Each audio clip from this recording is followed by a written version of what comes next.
Recording in progress.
Recording in progress.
Well, good evening, everyone. We'd like to officially call our August 28th City Council meeting to order.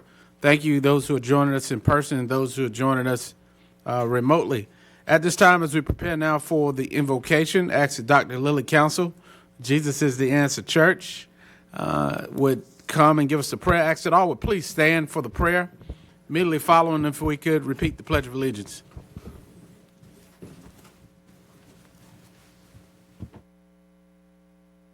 Let us bow our heads in prayer. We're praying for unity, praise God, this afternoon. Dear Lord, we ask you for your guidance. We ask you to give us the power of your grace so that we may hear your divine instructions.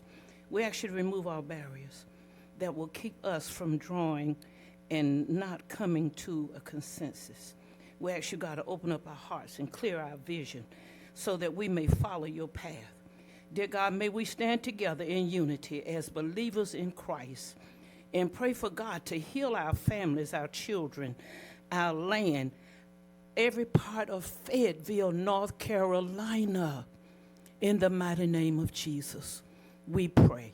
Amen.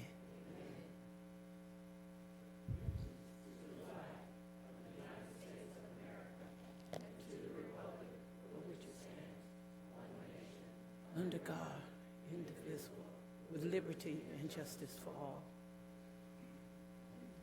Good evening, Dr. Council. Good to see you again. Yes, Tell us a little bit about yourself and your ministry. And I did have the pleasure to visit your church, and you're doing some great things with our youth. So tell us a little bit about yourself and your ministry. Praise him. We thank the Lord for being here this afternoon, and we do honor you, Mayor Mitch Colvin, and to each of your council members and those of you that are in charge of Fayetteville. We thank God for you.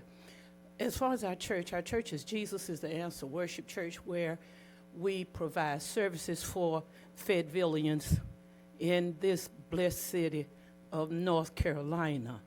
I like to say a part of our ministry, we do like to help children. We also enjoy helping single mothers, married couples, you name it, whoever will come to our church. And everybody is always welcome. We like to say we preach the gospel of Jesus Christ. We come forth as the Lord allow us to come. We do his will and do exactly as he say.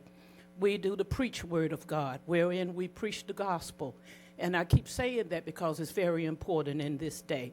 I want to thank you for this opportunity. May God bless each of you, and may you thrive to do as the Lord will require you to do and come together as in a oneness. Thank you. Thank you so much.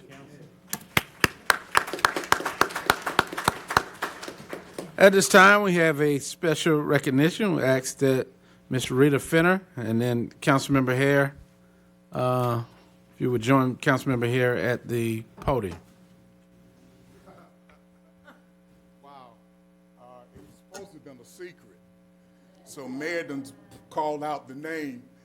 Thank you.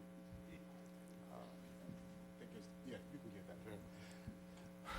First, Mayor, thank you, Mayor and Council. Tonight was supposed to have been a secret and a surprise, but the Mayor just done gave it all the way, because even all the community of Summer Hill, raise your hand, Summer Hill.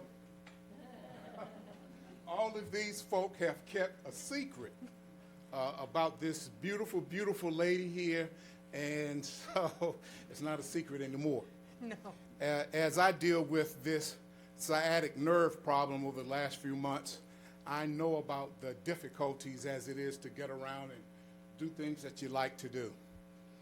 But this beautiful lady to my right, when I found out what she was doing for the community, I said, gosh, we got to bless her and honor her. And I was going to do this acknowledgement at our Summer Hill Community Watch meeting, but I thought, what a great opportunity to have Ms. Fenner. Mayor, I'm just laughing, you gave it away. To have Ms. Fenner to come forward, and I'm going to, as I get ready to speak to her, I'm going to ask all of the Summer Hill community that came out tonight, if you would also stand in where you are, please, as I read this service award. Ms. Fenner We're always talking about cleaning up our neighborhoods and walking up and down the street. And here it is, many of us have our active limbs that we can do that and don't do it, but Miss Fenner drives her cart all over Summer Hill, up and down Field Yard. We all know how dangerous Field Yard is. And Summer Hill Road and others, picking up paper. Now, I haven't seen her, but I heard about it. Oh, she even brought her bag and her pickup stick as evidence. And I just thought it was so beautiful that you do this. And even though I was just overjoyed to do this, when you came in our last meeting, I just said, there she is right there.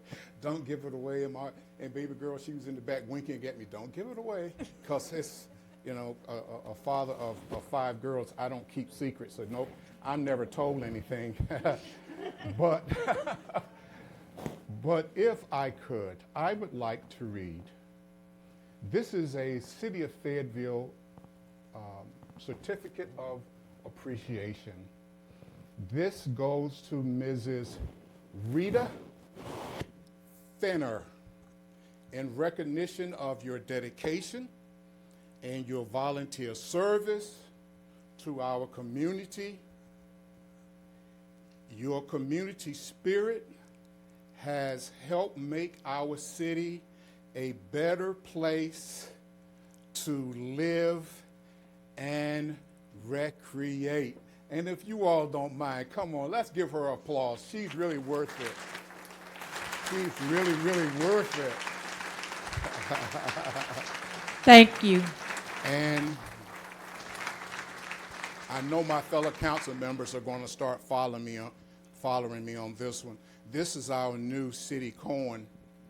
And if you see, I also have something at the top of that city coin, so you all might start doing that. But it's a beautiful, beautiful new coin. This is the first coin that I've given out since we've got these. I think we got these in August. And thank you so much. If you will roll over here, we're going to take a picture, and then I'm going to give you an opportunity to say something in receiving your award. Where do you want to? Well, can you hold this, and I'll hold this. Okay.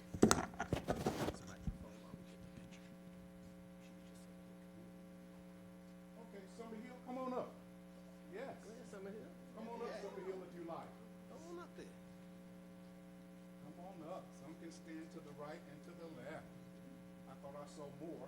Okay, here comes our president. Yeah.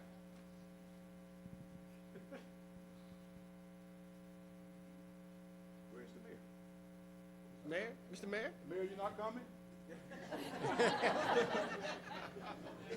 I thought she was right behind me.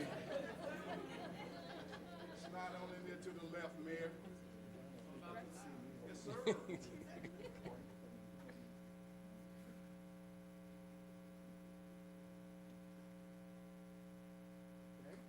Thank you. Ms. Fenner, you have the mic. Thank you all so very much for this recognition. I started it out with Miss Grace because there was a corner of Summer Hill that looked like a trash heap. And she and I got together and said, we cannot stand this any longer.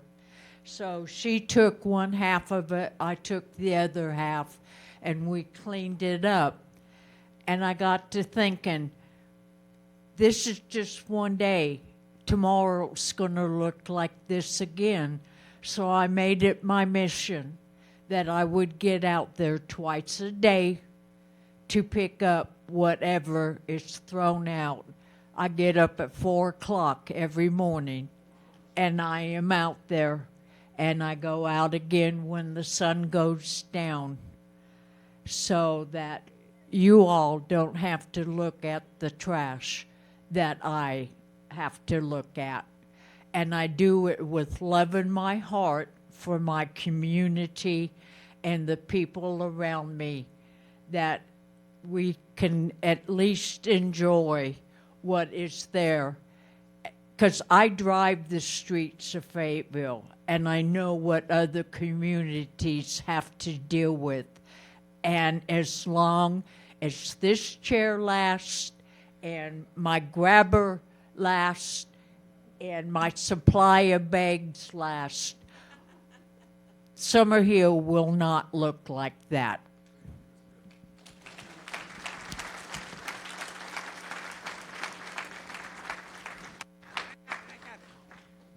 You gotta pick up that. Thank you.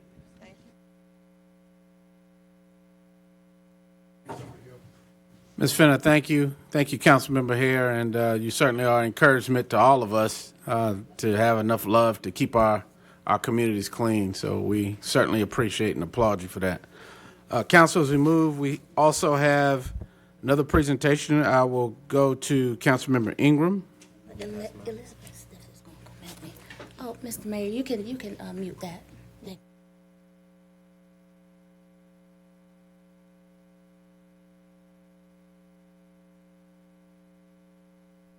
All right, happy Monday, everyone. So I'm going to ask Miss Elizabeth Stiff to join me up here as we get ready to acknowledge some more amazing people within our city. Okay, there you go. Okay. And I'm also going to ask my colleague, Councilmember Thompson, come help me out as well. Okay. The first set of certificates are going to be presented for I Love My Community honorees. It reads, I would like to extend my heartfelt congratulations for your outstanding success within our community as celebrated at the I Love My Community celebration. Your dedication, hard work, and positive impact serve as an inspiration to us all, embodying the spirit of unity and progress that defines our community. I'm truly proud of the achievements and grateful for the contributions you have made to our shared goals.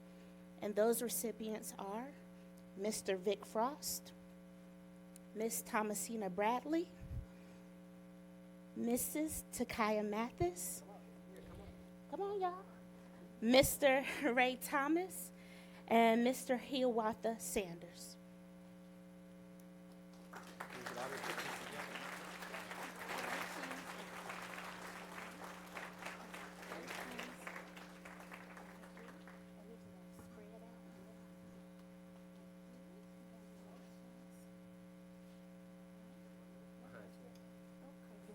Oh, yeah, that's you. Good to see you. And Mr. Ray Thomas, thank you.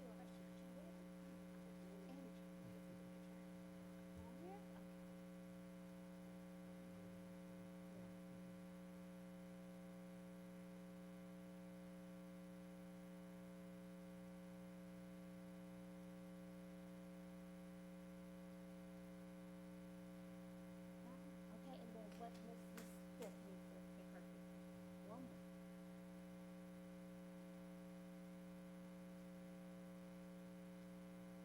Right, thank you. Just please give them a round of applause. Thank you. Thank you. Thank you. Thank you. Thank you. All right.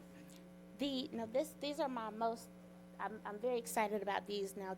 One of them could not be here, and if I had it, I would share the accomplishments they made within their last school year.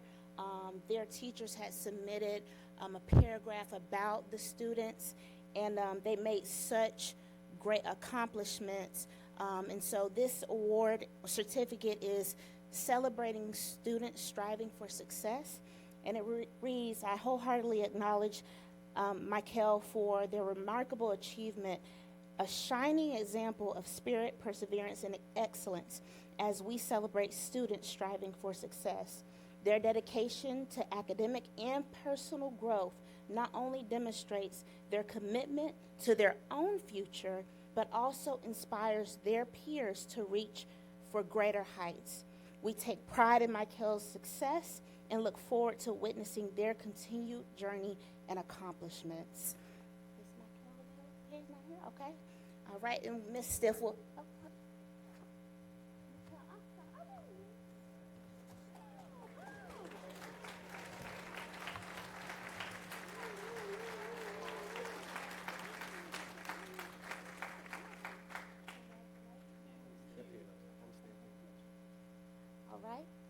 then we have Mr. Zachariah Burns, which also reads the same thing. Is Mr. Zachariah here?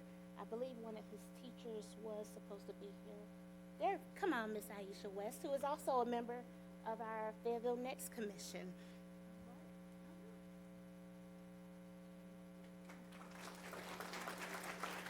That's it for that one.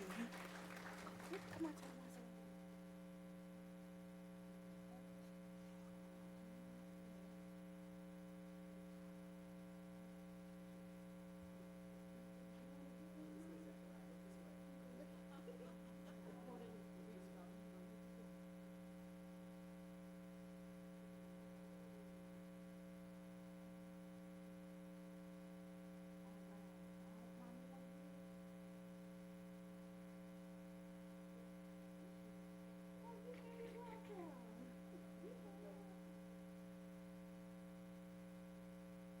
You want to speak into the mic? Where the mic go? He has something he wants to say. Here you go.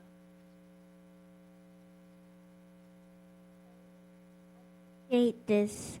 Thank you for acknowledging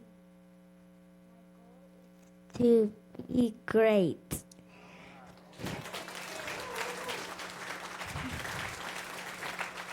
I want to thank my mom. I want to thank my mom and my daddy for pushing me really hard. Congratulations. You got it? Oh, just come on. Get it.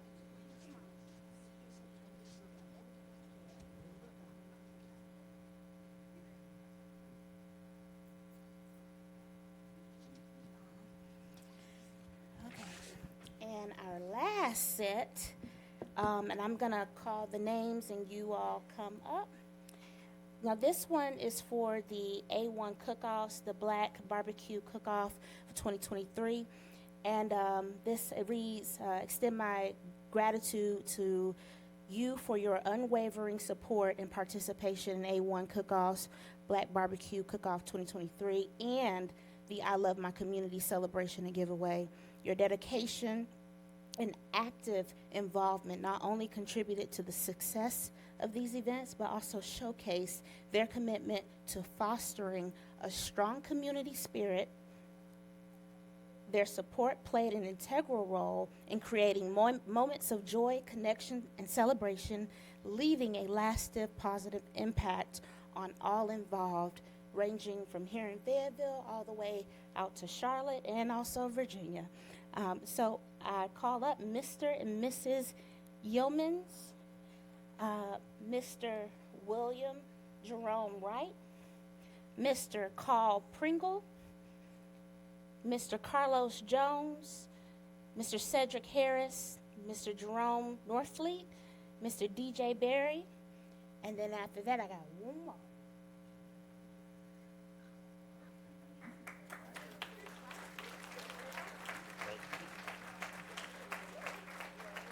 Mr. Pringle. Mr. Jones. Cedric.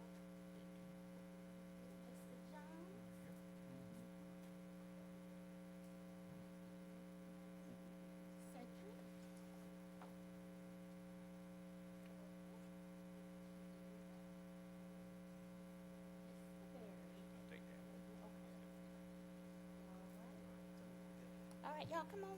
Let's get there. And actually, up here we have a few winners. Triple time winner, I think, representing Spring Lake.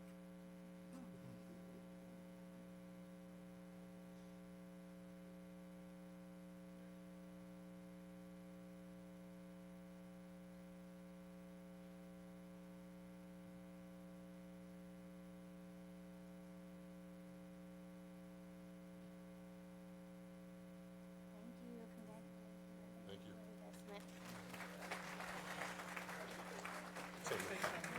Absolutely. Go right ahead. My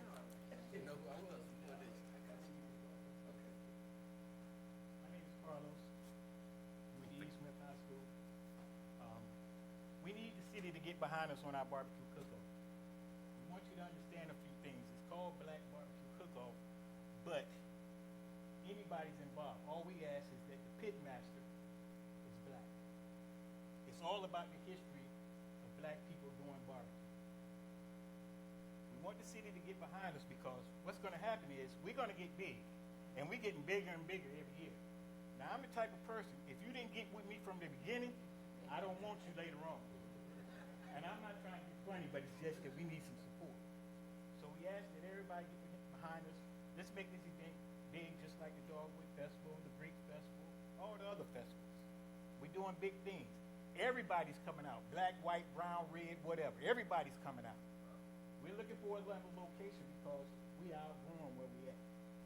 So if anybody can help us, we would definitely appreciate it. Bruce works hard. He's in his pocket all the time to make this happen. So I think we should get some support for doing something great in Fayetteville. Thank you.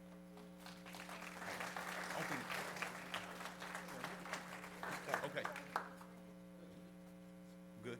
All right, we thank you, Mayor, too, for coming out, and Mario, we saw you as well. You didn't see me out there? Oh, okay, that's all right. I might have been too busy. We saw you out there too. We really do. We appreciate your support. Also, as you know, those that came to the first one saw the difference in the difference. We are growing. I've been contacted by a couple of cities, not only in the state of North Carolina, but also down in Georgia, in Richmond, and also Jacksonville to be able to set one up in their city. What we need really is a bigger location. We want to keep it on Murchison Road. We want that to continue to grow because a lot of, when I was in the military, I used to tell people I was from Fayetteville. First thing would come out of their mouth is Vietnam. What we changing that image should not be there anymore. They would always say the Murchison Road as well. And what went on, they would call the Merc out. They would call Vic's Drive-In. They would call the seedy part of the city, which I grew up on the Merc. Carlos, a couple more of us do. We tried to build that back just to get people coming back to it. Let them know they're safe. To put on an event that everybody can be proud of. That people say, yeah, I was there. Because we had a lot of guys come up from South Carolina, Atlanta. They came up, some folks down from Wilson. Wilson also wanted to set up some. But if the city can get behind us, if you can help us out with this, and to be able to grow this even better. Thank you. Thank you. All right. So, thank you. So lastly, I want to acknowledge the woman who has no problem with bringing people together to make great things happen, and that is Miss Elizabeth Stiff. I like when people are doing things, and it's never a question of, well, do you feel comfortable to reach out to somebody or partner with someone? It's always a given. And so, Ms. Stiff, I thank you for always being at the forefront to just create more positivity. And as I think Mr. Pringle would call her, a positive PBW, positive black woman. So thank you. Here you go.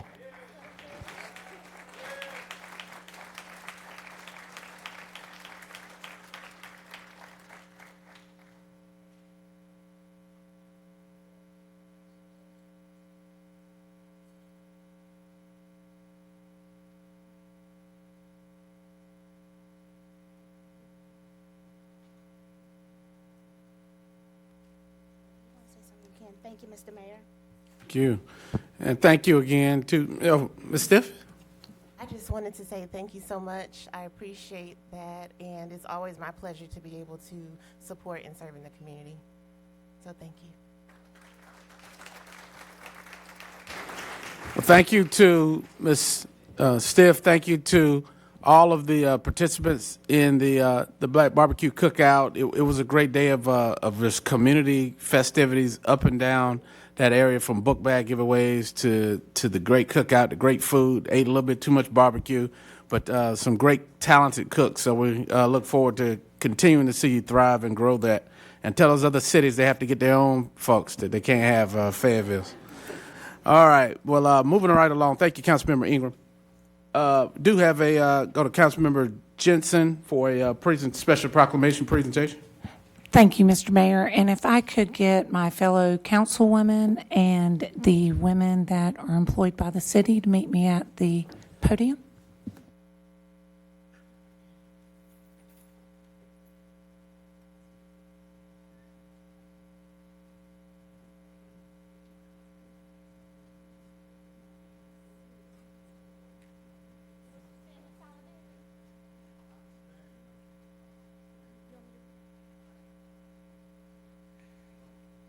So good evening to everyone. So a lot of people might not know what Saturday was.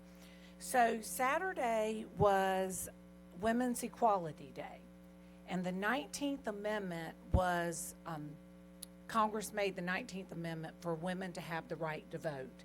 And that was on August 26th. So what I'm going to ask, I'm sorry Ms. Bender left because she is the epitome of what a woman in power is done. She saw a problem and she didn't care that she was in a wheelchair. She got it fixed. So what I'm going to ask everybody in the audience, just play along with me. If you are a woman, please stand up as I read the proclamation. We are due our day.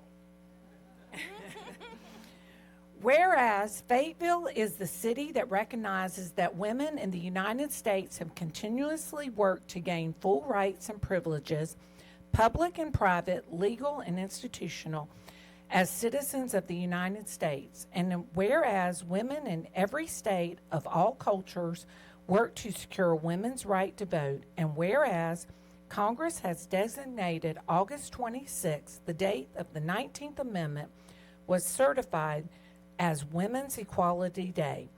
And whereas the city of Fayetteville recognizes Women's Equality Day as a celebration to emphasize the importance of women's work for democracy.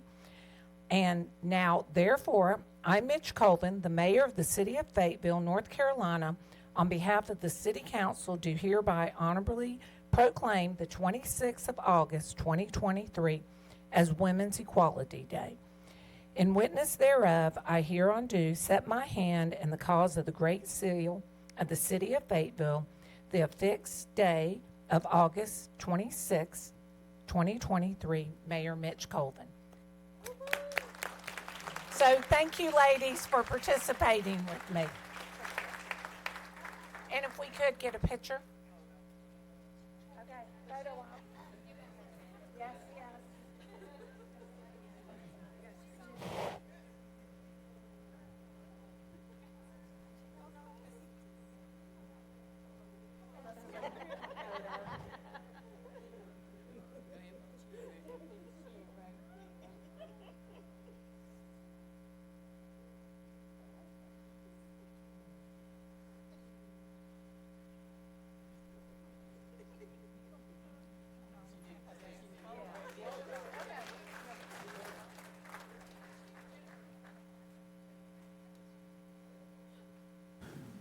Well, thank you to all the women who are part of the city's organization and others who do a great job every day to keep all of us guys in line. So we know you all really run the show. So thank you. Thank you for that. Thank you, Councilmember Jensen. At this time, council will move to city manager report. Mr. Manager. Thank you, Mayor and Council, and good evening. Would like to say that the manager's report is provided weekly and is also published online. If you are not subscribing to it, please go to the City of Fayetteville's website. It's at the top, the link. In addition to information about many of the events that you heard today, we also had information on it about the Emoji Festival, as well as a block party that we're having to celebrate the city's 4th designation as an All-America city. With this designation, as the Mayor and Council knows, Fayetteville is now the winningest city for All-America along the East Coast of the United States.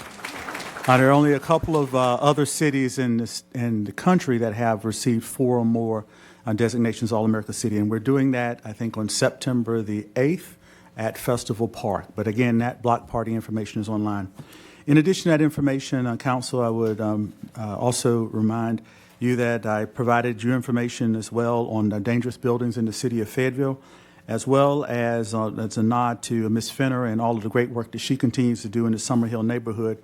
I also provided information to the council as well about our overall litter abatement efforts and the city's preparedness for what could become Hurricane Idalia, or as we say, Ida May. But I think Ida May is a much more appropriate name here in the South. But Mayor, that is my report. And again, please sign up for the City Manager's Report, which comes out every Friday. And you can do so by going to the City of Fayetteville's website. Thank you. Thank you, Mr. Manager. All right, moving to item 6.0, the approval of agenda. I have a motion by Councilmember Ingram. Councilmember Ingram? Thank you, Mr. Mayor. I move that we approve the agenda in addition to the appointment of Lachelle H. Pulliam as interim city attorney effective September 16, 2023, and authorize the mayor to execute the offer letter. All right, there's a motion to approve the agenda with the following conditions. Is there a second? Mayor Pro Tem Dawkins, discussion. All right, seeing none, council, I look to you for your votes.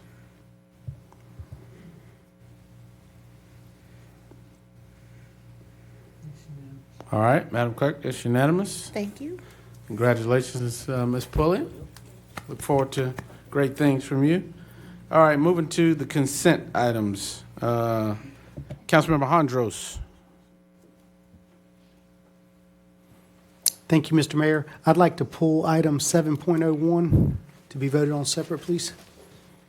All right, is there a motion to approve with the exception of 7.01? I could move, yes, sir.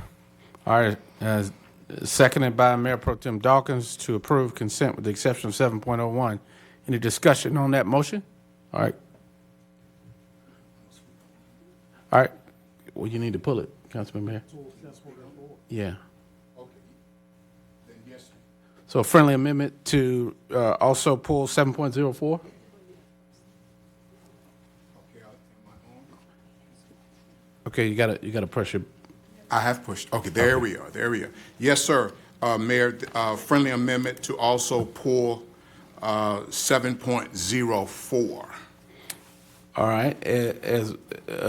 As Well, this is 7.04, number 401 Johnson Street. That's the item I'll be speaking on. all right, and there was also an amendment to pull 7.03, Councilmember Banks McLaughlin. All right, so Councilmember Hondros, there's a friendly amendment request to your motion if you accept that to also approve 03 and 04.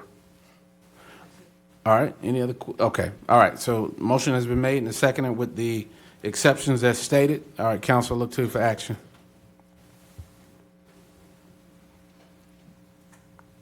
Yes. All right, Madam Clerk, that motion is carried. Item 7.01, Councilmember Hondros. Thank you, Mr. Mayor. I need to recuse myself from 7.01 and subsequently 9.01. All right, so we can handle both recusals at the same time, Madam Attorney? When we get down to 9.01, or we need to do it then? Do it then. Okay. All right, so Councilman Hondros is requesting to be recused from 7.01. All right, there's a motion by Mayor Pro Tem. Is there a second? All right. Second by Councilmember Benavente. Discussion on the motion of recusal only. All right, Council, I look to you for your votes on that.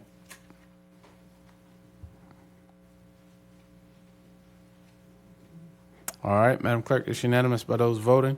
All right, so now action on 7.01. I'll entertain a motion. Mayor Pro Tem. Motion to approve 7.01, Mr. Mayor. All right, you press your button for your mic. All right, can you repeat it? Motion to approve 7.01, All right, Mr. Mayor. there's a motion by Mayor Pro Tem to approve 7.01, seconded by Councilmember Jensen. Any discussion? All right, Council, I'll look to you for your votes for item 701. All right, motion carries unanimous by those voting. Item 7.03 is Councilmember Banks McLaughlin.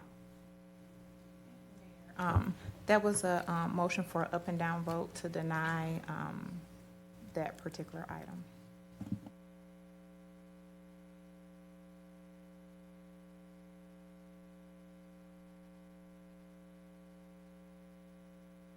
All right, so there's a motion by Councilmember Banks McLaughlin to deny 7.03, the text amendment change for boarded up structures consistent with the residential, consistent with commercial. All right, is there a second to that? Second by Councilmember Hondros. All right, discussion on the motion? Councilmember Thompson, is that a question? All right, Councilmember Jensen, is that a question? Sorry. All right. Any questions on the motion to deny? All right, and reminded that your vote for is a vote to deny. So green means denial. All right, to you for your votes.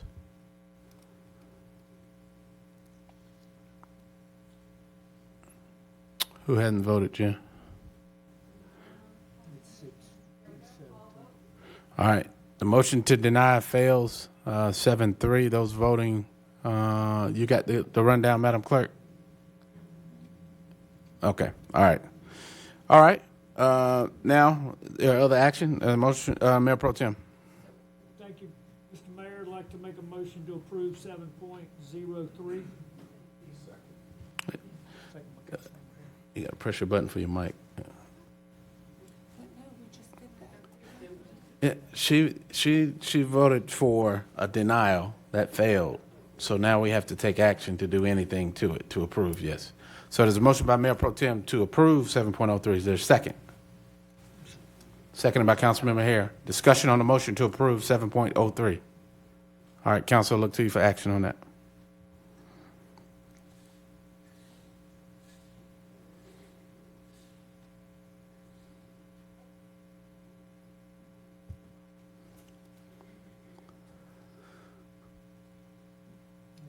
All right, we're missing one.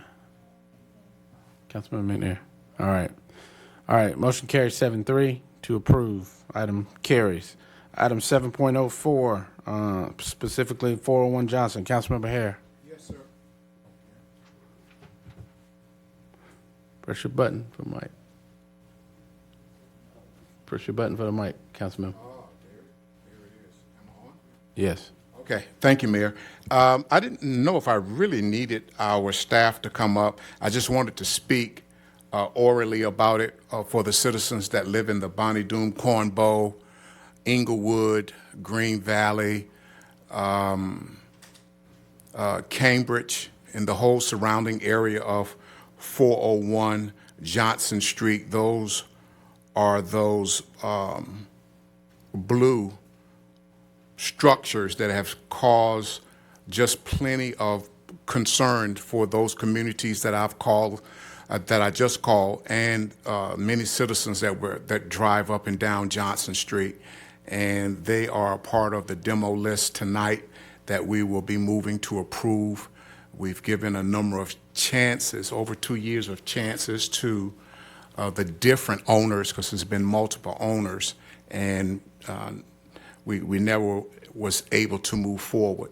So I just wanted to speak on that, even though I've sent out multiple emails throughout the community. So that was basically it, that we would be moving forward to demo those units. I don't even think that it's necessary. Well, yeah, you'll have to make a motion because you pulled. Yes, I am. I'm headed there. So I make a motion, Mayor, that we approve 7.04, the uninhabitable structures to be demoed. All right, there's a motion by Councilmember Hare to approve 7.04, seconded by Mayor Pro Tem Dawkins. Any discussion on the motion? All right, Council, I look to you for action on this item.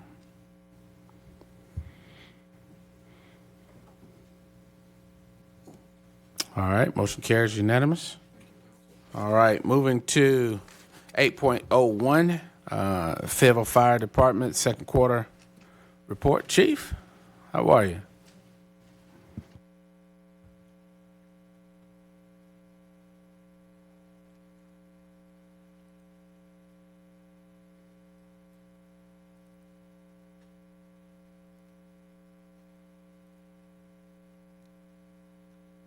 All right, good evening, Mayor, Council. It's hard to believe it's time again for a mid-year review.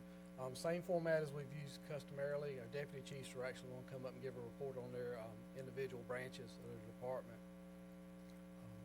But we'll be relatively brief tonight. The areas we spend the majority of the time on we covered during the special meeting last week. And really only changed, we received one resignation since we met last, but we've actually extended some conditional job offers since we met last week too, which is a positive thing for us.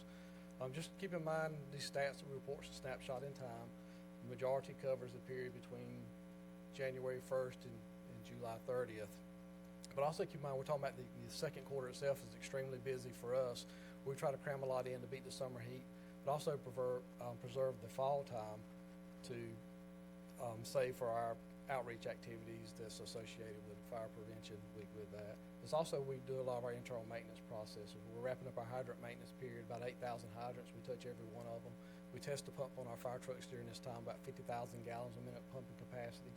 We test all of our ladders, about a half a mile of ladders, and we test every piece of fire hose. We're about 30 miles of fire hose, so it's really busy for us. And I could go on, but the most important point I want to make tonight is also when we test our firefighters. It's when we finish our annual physicals, which went off pretty good this year. I did learn over the weekend we had another firefighter that was diagnosed with cancer last week, and he asked that I share this because it was discovered during our annual physicals.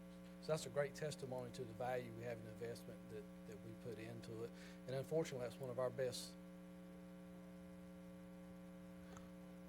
And unfortunately, that's one of the best tools we have, that early detection and prevention to combat the inevitable. So thank you for that investment. It's something we definitely want to keep going forward with. At this time, Chief Willett's going to come talk about our human resources. He'll be followed by Chief Dove talking about the operations, and Chief Alvarez will close out talking about community preparedness. And good evening.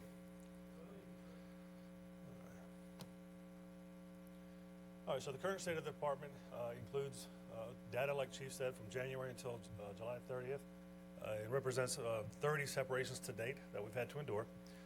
That averages out to about 4 employees per month as our current rate of attrition.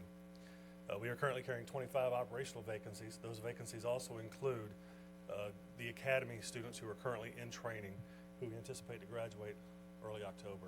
So hopefully we'll get those folks graduated, certified, and in the operations division about mid-October.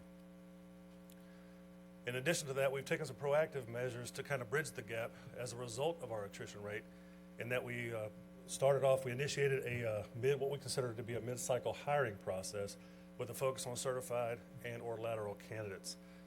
That process has closed, and we did generate an eligibility list to include 9 individuals who are currently being onboarded as we speak. With regard to our diversity, equity, and inclusivity initiatives, we are still making progress. You can see our trends are still positive.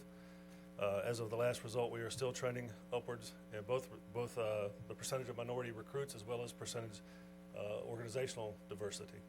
So those are promising trends. However, I do want to caution that is a snapshot in time, as Chief Hill has identified. And in addition to that, because of the rate of attrition that we are experiencing and the fact that our hiring cycle does not initiate again until next January, that our final report to you is likely to be different, is likely to change. Those trends may also be subject to change as well. So while we'd enjoy this today, understand that report may look differently come this winter. The last time we got together, Chief Hill highlighted the needs for creating a more comprehensive, competitive organization to retain our firefighters. This slide right here is dedicated to the why.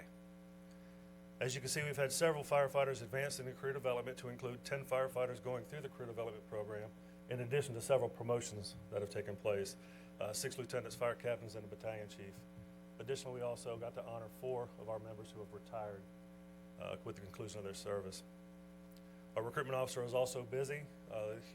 This individual reached out to 26 new hires during this period of time, hosted 2 recruitment events, and also helped onboard the certified lateral process I just mentioned.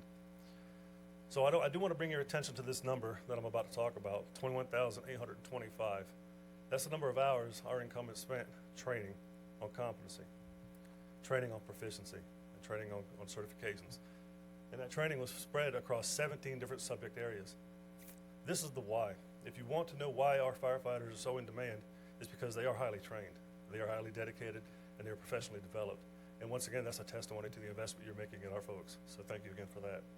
The category to the right under professional development just highlights some of the additional training above and beyond that number I just gave to you that our firefighters got to experience over the last quarter. And as you can see, we've partnered with a lot of different organizations to develop our firefighters to be highly effective and highly efficient in the protection of our city. So once again, that is a testament to your investment. So again, thank you for that. Barring any questions, I'll turn over the operations report to Chief Dove. Thank you.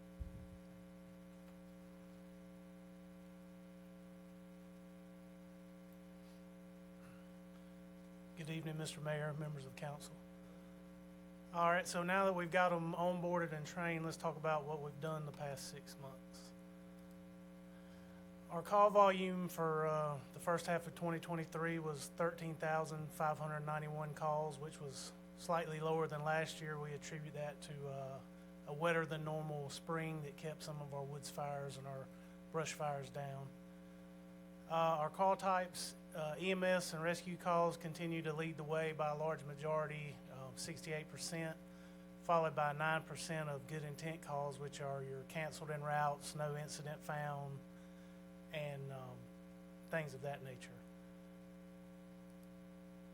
All right, this slide's busy, but what we want you to mainly focus on is our total response time is increased. It was 7 minutes and 3 seconds.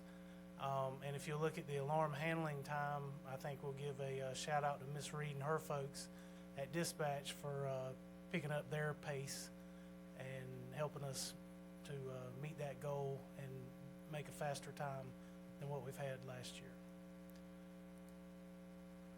For fires, we had 682 total fire responses, 153 structure fires.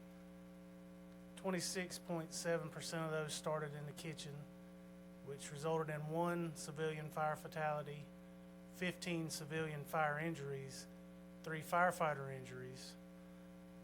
61% of those were confined to the room of origin. So if that means if it started in the kitchen, we were able to keep it in the kitchen.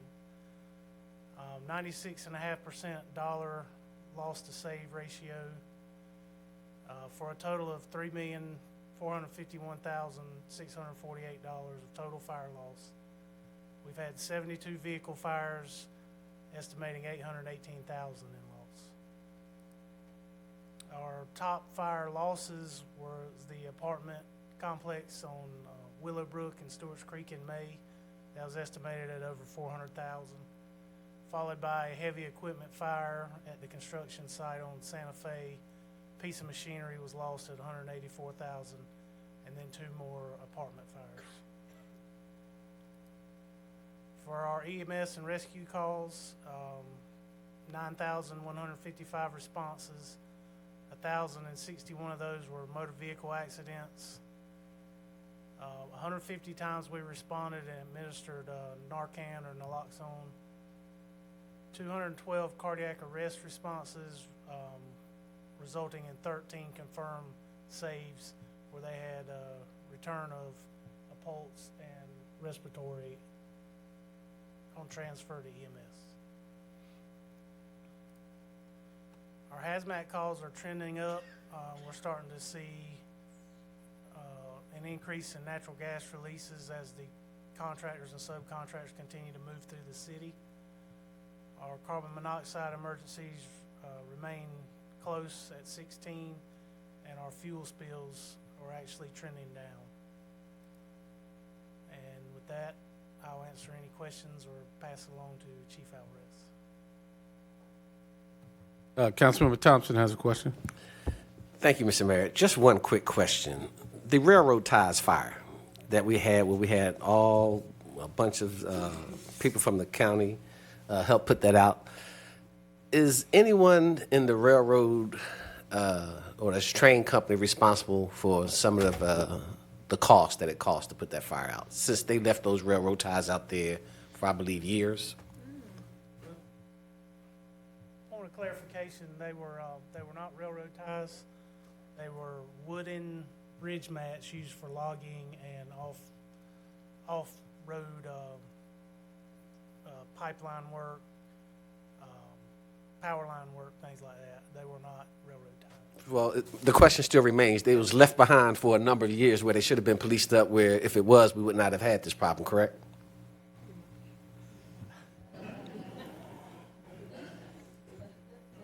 The people that own those mats were leasing that property, and at the end of the investigation to determine on what was the cause, working that out with the leasee and the property owner. That's to be determined, possibly. Let me follow up then. Who's going to bear the cost of putting that fire out? Real quick.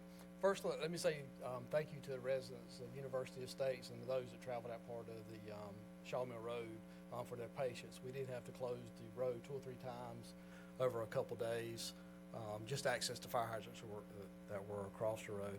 As Chief Dove indicated, they weren't, and I'll get to your question, they weren't railroad ties for that.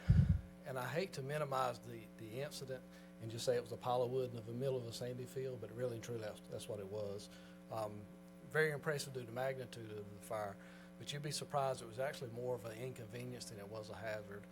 Very minimal cost to our operation to extinguish it with that. Thank you, Chief.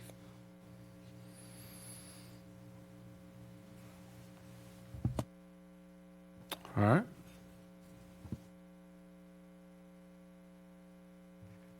Hey, good evening, everyone. How's everybody doing? All right. So my favorite part of the presentation, community preparedness. I'm a little partial to this part. All right, let's get started here.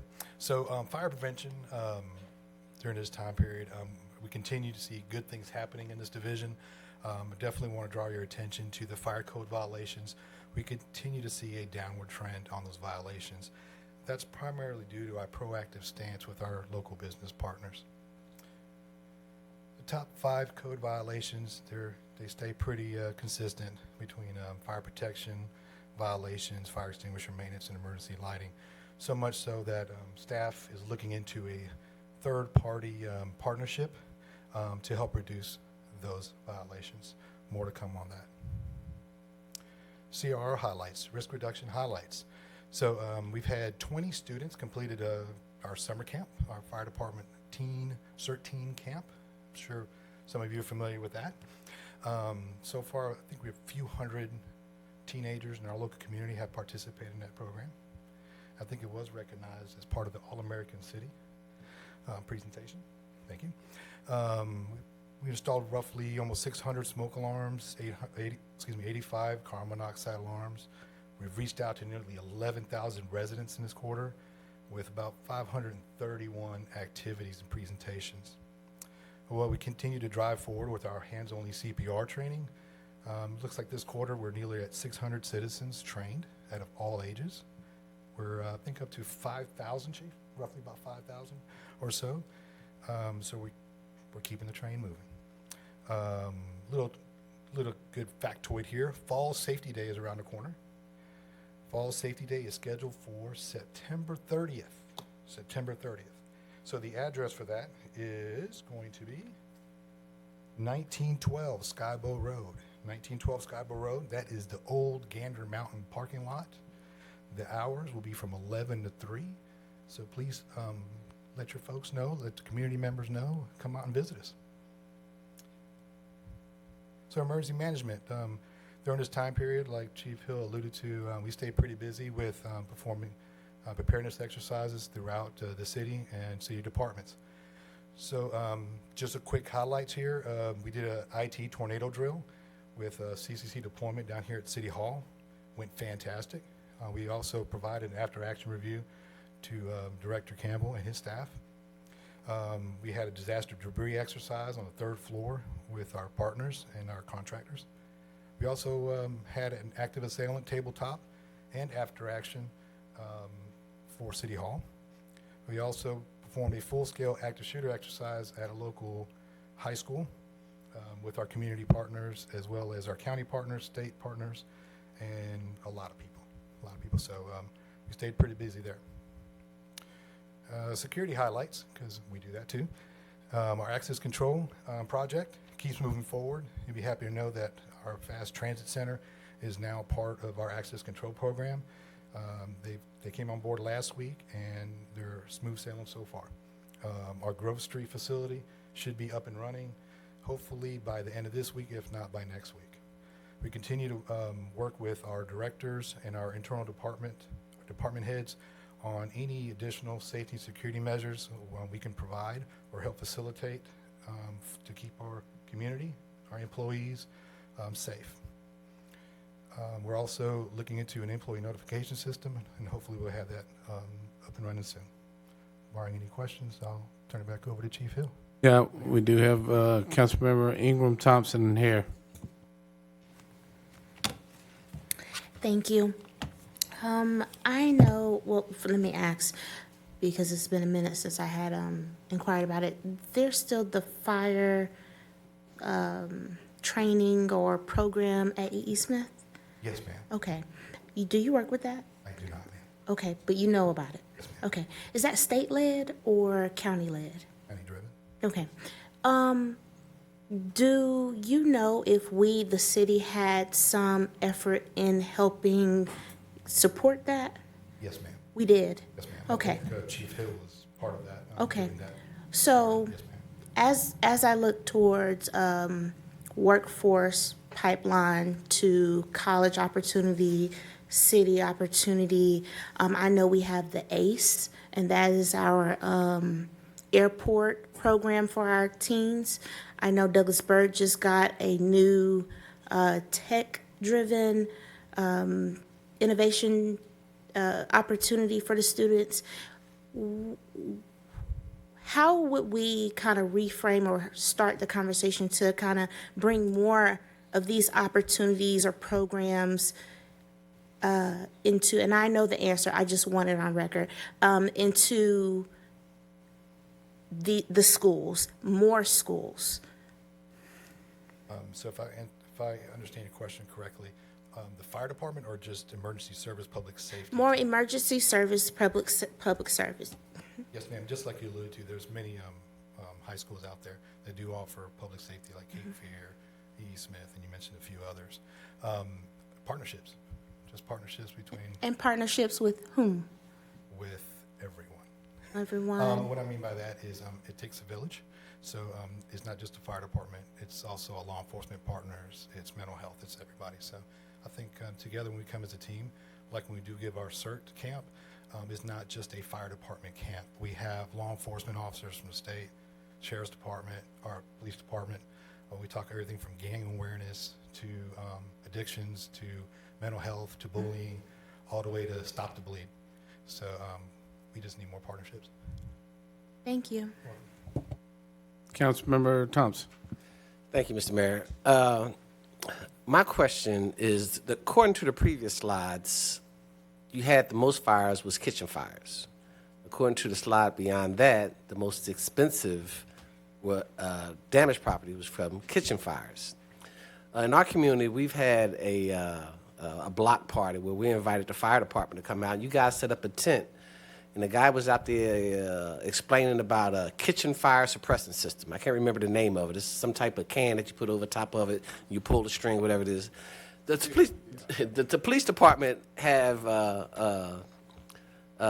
came with a communication apparatus when they have high thefts of vehicles, Kias. They're going to have something that they're going to do to inform people. What strategy is the fire department using to let people know that if you would just invest in this can suppressant system, it can not only save your house, but it can also save your life and save your property? So what the device you're speaking to, I think it's called an auto out. Say that again? An auto out? An auto out. Auto Okay. out. It's like a small little canister. Exactly. Magnetic over your hood in your kitchen and filled with dry powder. Does that sound like what you saw? That's exactly what I believe the gentleman was talking about. Yes, sir. So we do have a lot of methods that we get the word out, right? So we have the traditional social media, our websites, stand by your pan, right? We've seen those marketing techniques. Yeah, stand by your pan has a catchy tune to it. So just getting the word out, sir, and beating that drum. We definitely encourage everyone to test their smoke alarms. We encourage everyone, if in doubt, call us. Visit your local fire department, fire station. We'll be more than happy to go out there, check your smoke alarm. If you're interested in auto outs, we might have some available to give out to our community members, but it also, comes at a cost. So it's not just like a one item fix all. Mm-hmm. It's a multitude of risk reduction strategies to lower that risk to have a fire in your home. That's why the stand by your pan is so important, because a lot of our kitchen fires start from unattended cooking. So if we just stand by our pan, we wouldn't need an auto out. I make sure we emphasize that at our community watch meetings. Thank you, Chief. All right, Councilman Hare.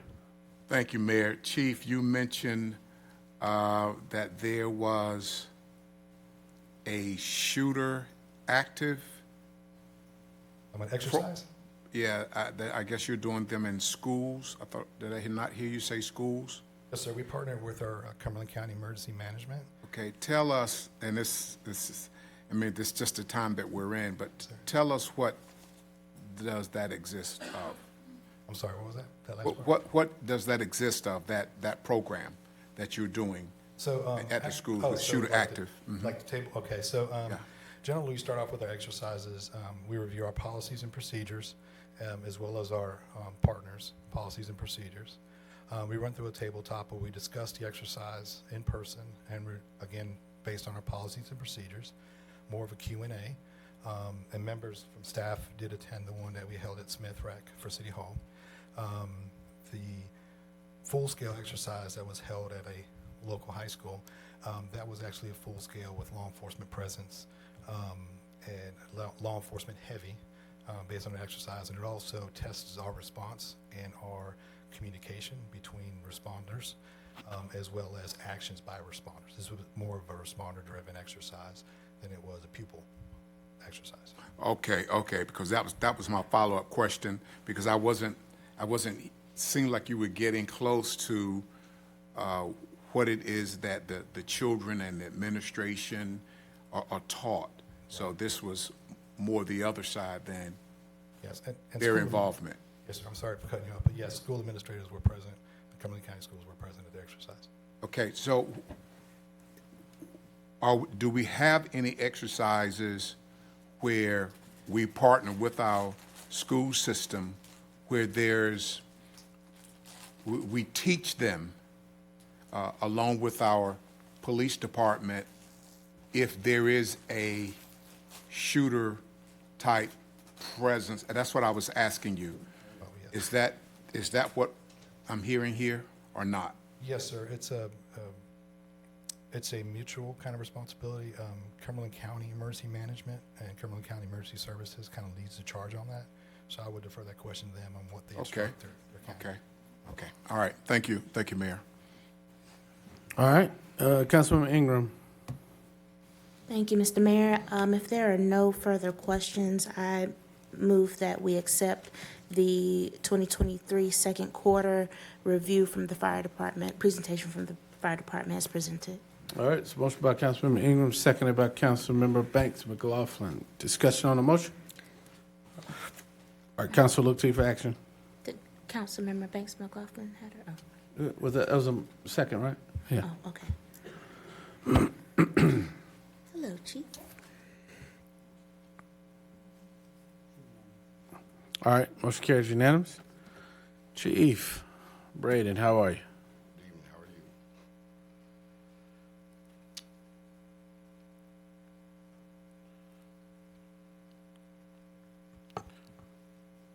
you? As I begin the report tonight, I've been asked several questions throughout the day and over the weekend about updates to the violence that has occurred. And I'll say this, there's no politically correct way to explain the cycle of violence that we're going through right now. I can only tell you about my experience in 28 years in policing and the past several months of what I've seen and observed as the chief of police. Realistically, the sanctity of life is no longer sacred. Law parties and the recent crimes have no value for life or the rule of law. The crime scenes are no longer a somber place. I was at a crime scene this weekend, or last weekend, where there was singing, dancing in the middle of the crime scene where a subject was just taken away to the hospital. No one, to include victims, cooperate with the police most of the time. The crime scenes are frequently tampered with. We're dealing with that now, where members of the community come up and remove guns, drugs, and other contraband from the crime scenes that we're trying to investigate. Today's victim is often yesterday's suspect. There's a culture that's prevailing in our community of an eye for an eye. Retaliatory violence is growing more and more common. I've been to every incident over the past 3 weeks, and I can assure you that victimology has played a significant role in all of these incidents. Retaliation, drug robberies have become common motives among recent shooting victims. And realistically, if we only talk about part of the problem, if we only talk about the suspects, then we're only going to get half of the actual story. And if we want to reduce violent crime, we're going to have to understand the totality of the situations that the police department is investigating. Social media has become a conduit for criminal activity. It glorifies some of the criminal behavior that we're seeing in our community. I've seen countless social media posts of individuals posting with jewelry, money, guns, drugs. The posts receive countless likes and greatly increase the probability of that individual becoming a victim of a crime, to include robbery, shooting, or violent assaults. And, basically we're going to have to stop accepting these criminal behaviors such as drug dealing, gang activity, and assaults with weapons as normal, and deal with those as we see and encounter those on the social media platforms. And lastly, I'll say that our police officers work hard every day to create a safe and secure community. To be effective, our officers need to be confident they have the support of their leadership, the city officials, and the community they serve. Not every interaction with an officer is harassment, and not every use of force is excessive. And I've seen body camera footage of our officers being both warriors and guardians over the past 2 weeks. And then finally, as leaders, and I'm talking to everybody in the room, even the people behind me, we must leverage whatever influence we have within our community to facilitate these conversations, develop programs, and that will enact some legitimate and lasting influence over the violent crime we're seeing. So, that was in response to some of the questions I've been posed since Saturday evening. And I say that because the past 2 weeks aren't representative of the quarterly report that you're about to see. Okay? So, again, review second quarter, January through June 2023. Chief, can you clarify a statement? And counsel, we do want to get him to a certain point before we entertain questions, but you had a question about a statement. Thank you, Chief, for kind of recapping that. I did want to clarify something, and I just want to make sure I perceived it in the way that I hear it or see it happening in the community. You had a press conference over the weekend, and it was highly debated, I guess, over social media. I received several calls about it, and I think one of the sticking points was related to the mention of prior past history. But I would just want to share from experience or how I perceived that, and you can tell me if that was what was meant. The way I perceived that was, and any incident of what happened on Saturday or previous, or I'll just take Saturday because that's what the press conference was about. The victims, it was a result of potential that they may have committed a homicide on somebody, they may have robbed somebody, they may have done something, and whoever that person or whoever they were that now made them victims, in lack of better terms, they were circling the block. Or revenge, let's say revenge. That's how I perceived it. It was they're probably known to each other, which is a lot of what we are seeing in the crime, unless it's one of those true, we're in the wrong place at the wrong time.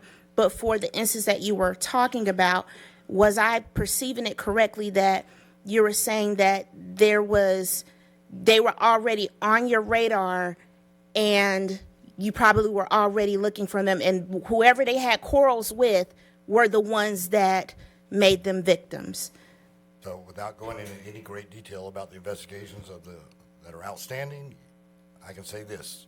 As we look up to find potential motives for what has actually happened when we have no other leads to go on, we look into the criminal histories or the prior histories of the persons involved. That, if no one's telling us anything, we have no leads to go on, that is the first leads that we attempt to identify. And I can tell you this, that the individuals, and yes, there was a juvenile, but outside of the juvenile, the individuals who were involved in these incidents on Saturday had prior criminal histories. Okay, thank you. Include aggravated assaults. Okay, thank you. Attempted murder, things of that nature. Thank you. All right. All right, so as we look to January to June 2023, if you look at the first block, persons crimes are showing a decrease of about 9% across the city. And that includes all the things that we just talked about, the actual shootings, aggravated assaults, felony assaults, aggravated domestic assaults. Anything that deals with assault would fall into those person crime categories, and to include the crimes of murder. Property crimes are all the other crimes, B&Es, B&E of residents, B&E of motor vehicles, larcenies, shoplifting. Everything that constitutes a property crime is calculated into that category. As you can see, we're down by 14% in property crimes so far for the year. Felony arrests, we show that our arrests are trending up, about 25% increase in the overall felony arrest, and about 27% increase in the actual misdemeanor arrest. As we spoke last time, when crime is down, crime is actually coming down, and arrests are up. Those are the converging numbers that we're looking for. It means that we're having less documented incidents of crime, and we're actually solving and making arrests in most of those cases. We talk about the proactive things that our police officers do on a day-to-day basis. The traffic stops, we're up 111% in our proactive traffic stops, 65% in increase in crimes against society. These include the drug arrests, anything that the state of North Carolina would be the victim on, the seizure of weapons, drugs, prostitution, things of those nature. And our criminal apprehensions are up by 27%. These are the actual physical arrests that we make out as a follow-up to the investigations. This was actually on what I presented, I think it was last week. I just did a 3-year comparison of the homicides year to date, and you can see the trends. The red is for the individual homicide for that crime. Red is the worst year, green is the best year, black is the in-between. As you can see, that there's no really trends as we follow the violent crimes, but we are trending down across the board for the year 2023. Some of the violent crime responses we've done to date, violent crime task force member that we member with the Southeast Region Violent Crimes Task Force. We participate in their events weekly. We have an upcoming violent crime regional training conference to be held in Fayetteville, North Carolina, where we're going to train a lot of these task force members on how to conduct investigations involving weapons violations. Over the summer, the PAL program sponsored Seabrook Safe Space to Play. They basically had multiple events, round-robin style events at the Seabrook Rec Center, where the officers and PAL members were able to interact with the kids. Our Faith in Action initiative, we'll speak about that just a little further into the presentation, but that involves our chaplain program and our call to action for our faith-based community. Currently, we're working EKG back into the schools. We're in the process of making sure that's incorporated back this fall. Our participation in the Violent Criminal Apprehension Program, the VICAP program, U.S. Attorney Easley has been down several times over the summer to speak about significant arrests that have been made from violent offenders from our community, to include drugs and weapons violations. Currently, we started SARA projects over the summer. Each lieutenant or watch commander for the patrol district has a SARA model where they identify a problem area or a problem that they're addressing within their individual districts. Earlier this year, we had the domestic violence response training and follow-ups. We actually revamped, how we were responding to domestic violence. We urged officers to pursue charges whenever available. We started to do the follow-ups with the Phoenix Center and partnering with them.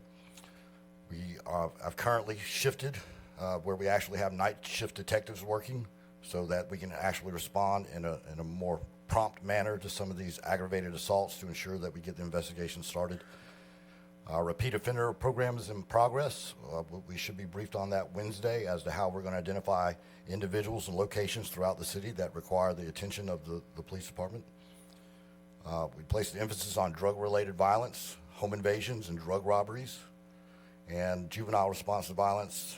And I'll have a slide that goes through how juveniles are impacting crimes of violence and what the rate at which they're actually we're seeing them commit those acts. So right now, for the first quarter, 26 incidents of homicide with 29 victims. I think I said enough. I can't say any more than I said in the beginning. You know, we're in a time where some of these, about 50% of these are going to be domestic related, and the other ones are going to be related to retaliatory or just lifestyle related crimes. Rape, looking at 22%, 36 to 44. We've been working again with Phoenix Center to make sure that we're actually taking anything that reported in a serious manner, doing the proper follow-ups. But as you can see, the rest of the actual crimes against persons are down. Aggravated assaults. Again, these are the shootings, the stabbings, the assaults with the weapons. They're down by almost 10%. All of the persons crimes down by over 9% for a total of a reduction of about negative 8.7 or 9%. Death investigation by type. Again, homicides are up for the first half of the year. Overdoses are way down. That has a lot to do with our partnership with LEAD and some of the work that our Faith in Action has done over the summer.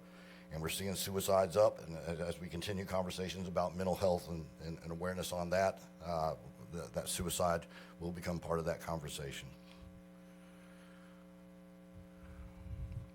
Breakdown of homicide analysis. Again, we want to take a look, you know, to tell the story of what's going on. Where do we need to apply programs or change our initiatives? As we take a look, the age range 18 to 35, and you can see the breakdown of the actual victims on the right-hand side of that actual slide. So we do not to tell the whole story. We're not just looking at the victims, but we want to look at the suspects as well. And as you can see, it's a very similar story there, 18 to 35, and the breakdown of the suspects over on the right-hand side of the.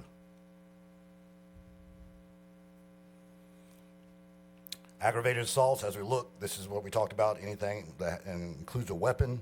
The felony charges are down by 21%.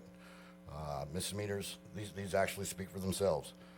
As we go to the domestic violence side of the house, so we did show an increase across the board in all aspects of domestic violence. Now, I would say that this is probably a direct result of the initiatives that were put in place near the first of the year, as we asked officers to pursue charges, not just do an action on a scenario where we send somebody down to see if a magistrate actually speaks with them. That's why we're probably seeing that increase in actual misdemeanor and felony events throughout the course of this year.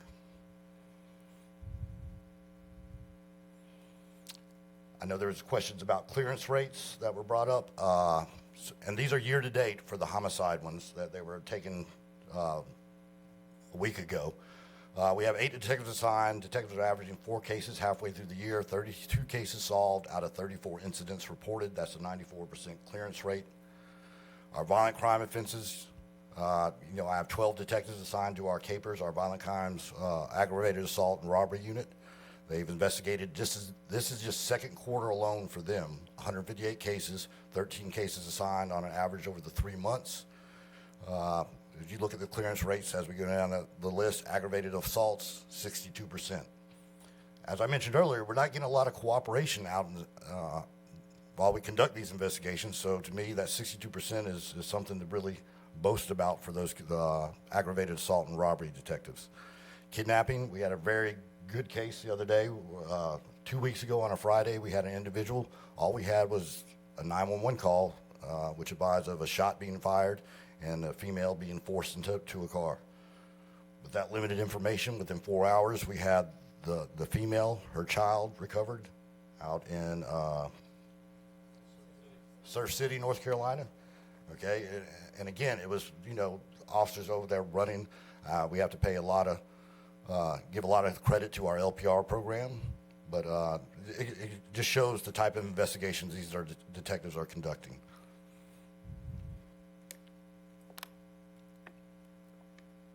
As I talked about, we're going to take a look at some of the juvenile crimes and how they affect what's going on in the city.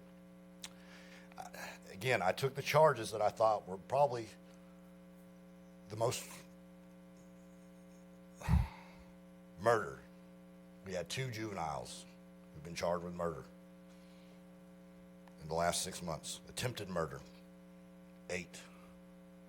Assaults inflicting serious injury, 25. Shooting into occupied property, 11. Assaults on law enforcement, 5.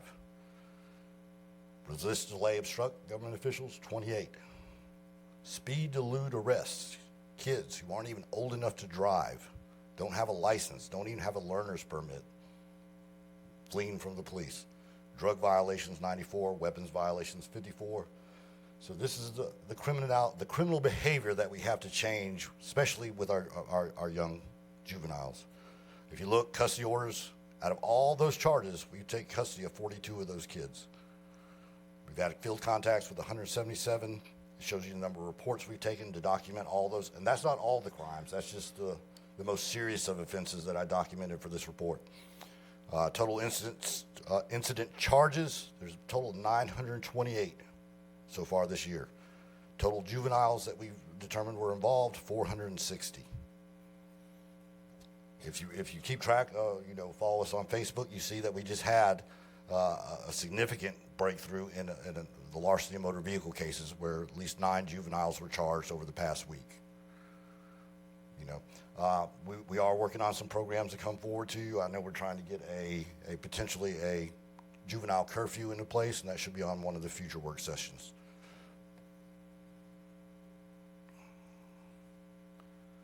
Property crimes, as we look, motor vehicle theft, we already talked about some of the problems that we're foreseeing that. We have partnered with Leith Hyundai and Kia. I'll give credit to the command staff. They took some initiative. They went out and said, okay, how do we keep these kids from stealing these cars? We knew that going out trying to catch them at 1, 2 o'clock in the morning wasn't helping. They said, well, the best we can possibly do is potentially make people less likely to be a victim. So it was organized through Leith Kia, Leith Hyundai.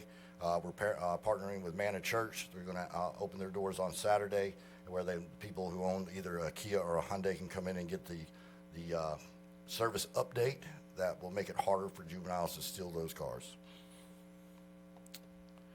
Robberies, again, is another trend of the juveniles, whether it's a theft from a delivery driver to an individual personal robbery for a Facebook marketplace kind of transaction or deal.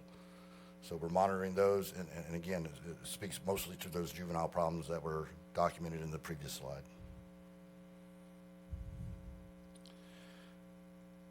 Second quarter totals, this is for our LPR program. Like I said, it was instrumental in the actual kidnapping case from about 2 weeks ago. But so far for the second quarter, and this is not year to date, this is second quarter only, 88 misdemeanor arrests, 179 felony arrests, 26 stolen vehicles recovered. This has been instrumental as we have the trend for motor vehicle thefts occurring throughout our community. 13 vehicles seized for flee to elude or evidentiary value, a total of 15 guns, and you can see the list of drugs that have been seized as part of the stops that were made from the LPR program. Our narcotics unit, we recognize that drugs are still, an underlying problem for some of our violent crime. As you can look, there's been significant seizures in 2023 compared to 2022. And again, I thought we had a good year last year for some of the seizures that we made as far as drugs go. But 45 kilos of cocaine, 28 kilos of methamphetamine, and almost 20 kilos of fentanyl. Total of firearms seized and associated with some of these investigations is 573.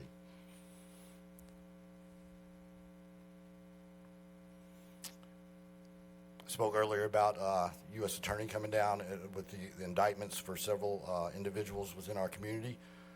10 individuals have been federally sentenced. We have 17 individuals that have been federally indicted that are pending adjudication. I think it's key to talk about the firearms as we talk about the violence. These are violent career criminals, so seizing firearms from them as we make these final prosecutions is key to that actual case. Our traffic fatalities, we're showing down in the number of crashes and slightly down in the number that's killed. If you remember back going to the previous slides, our traffic stops were up by 111% for the first 2 quarters of the year.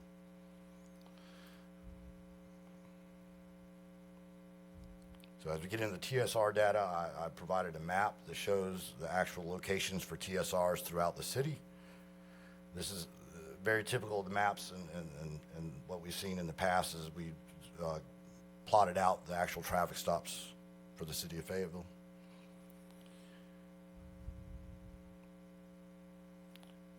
Here's the breakdown, number of stops, black drivers, white drivers, and other.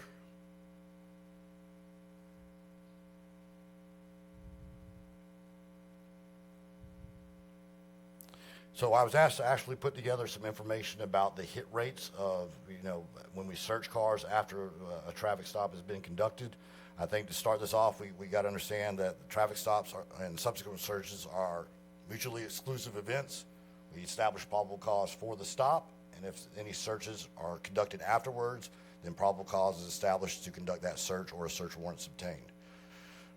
Again, the basis for a traffic stop, reasonable suspicion of probable cause is what the officers have to meet. And for a search after the stop, probable cause must be articulated or consent obtained to conduct an actual search. So as we break those down, I started with the number of stops and the number of searches, comparing black drivers to white drivers. As you can see, the hit rate, the search rate is about 4%.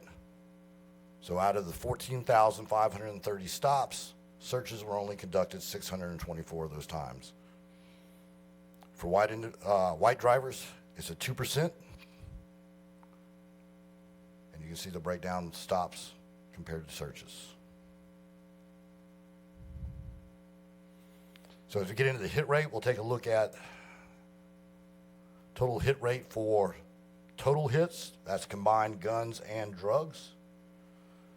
So for black drivers, out of the a total hit rate, there were 483 hits, which accounts for 77.4% of the time. For white drivers, there was a total of 109 hits for about 65.26% of the time.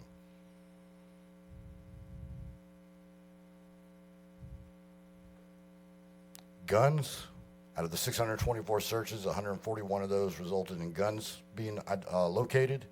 For black drivers, that's a total of 22.5% or 6%. And for white drivers, it's 22 total guns for a total of 13%.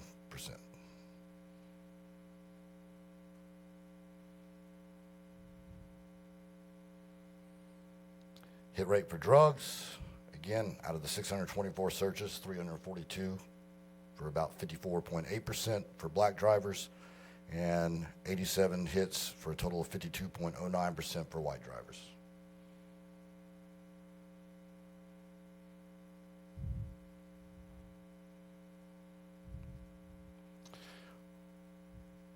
On to our investigations, internal investigations. So far for this year, we've had a total of 38 use of force investigations. So our internal departmental investigations are up. Part of that was because of the transition from the pointing of a weapon. We're starting to track and monitor all those and have those reviewed through the internal process. As you can see, citizen complaints are down for the first 2 quarters of the year, and our compliments are up.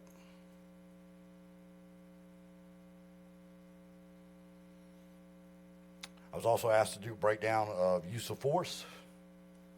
So this is the actual breakdown in the chart on the left. There was a total of 2,913 felony and misdemeanor arrests made by officers in January to June. 38 of those incidents resulted in a use of force. So mathematically, force is utilized 1.27% of all the arrests made. Fayetteville Police Department investigates every use of force incident. Body-worn cameras are reviewed for each incident of force. We have analytical software that provides alerts and warnings based on the use of force incidents by individual officers, and all use of force investigations are reviewed through the chain of command all the way to the chief of police.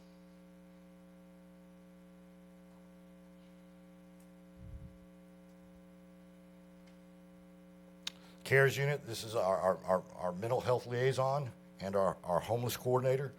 The number of incidents for our homeless contacts, whether it's Salvation Army transport, assist at the front lobby, the sheer number of calls that come into 911, 2003 so far for the year, and direct calls to homeless coordinator, she has answered at least 576.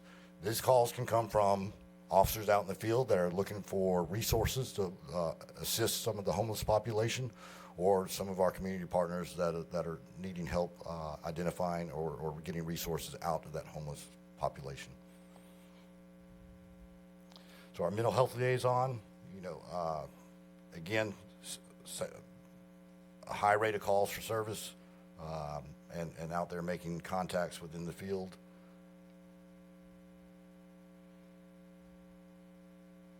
Lots of referrals being made to our partners. All right. Staffing. Remember, this is a point in time. This is actually just for the end of June. We're 57 vacancies, total of 86 across the board when you figure in the non-sworn and our communication center.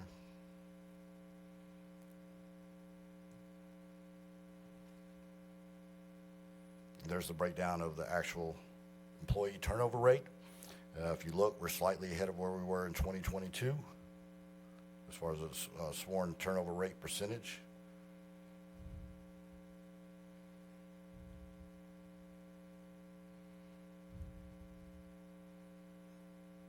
Breakdown of our community watch.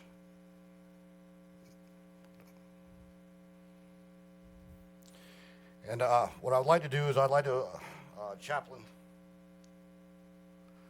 So Dr. Perkins is going to come up and tell you about the Faith in Action program. This is, I asked the chaplains to sort of, I had a vision of what I'd like to see the faith forum that Chief Hawkins had, how we could progress that to put that into action and see actionable results out in the streets. Dr. Perkins, who's part of our chaplaincy program, he heard the vision that I had, and I'll let him explain some of the results and some of the things that they've done out in our community over the last quarter. Good evening, Mayor and City Council. I'd like to take the opportunity to have all of our faith partners please stand. All of our Faith in Action partners. These are the individuals.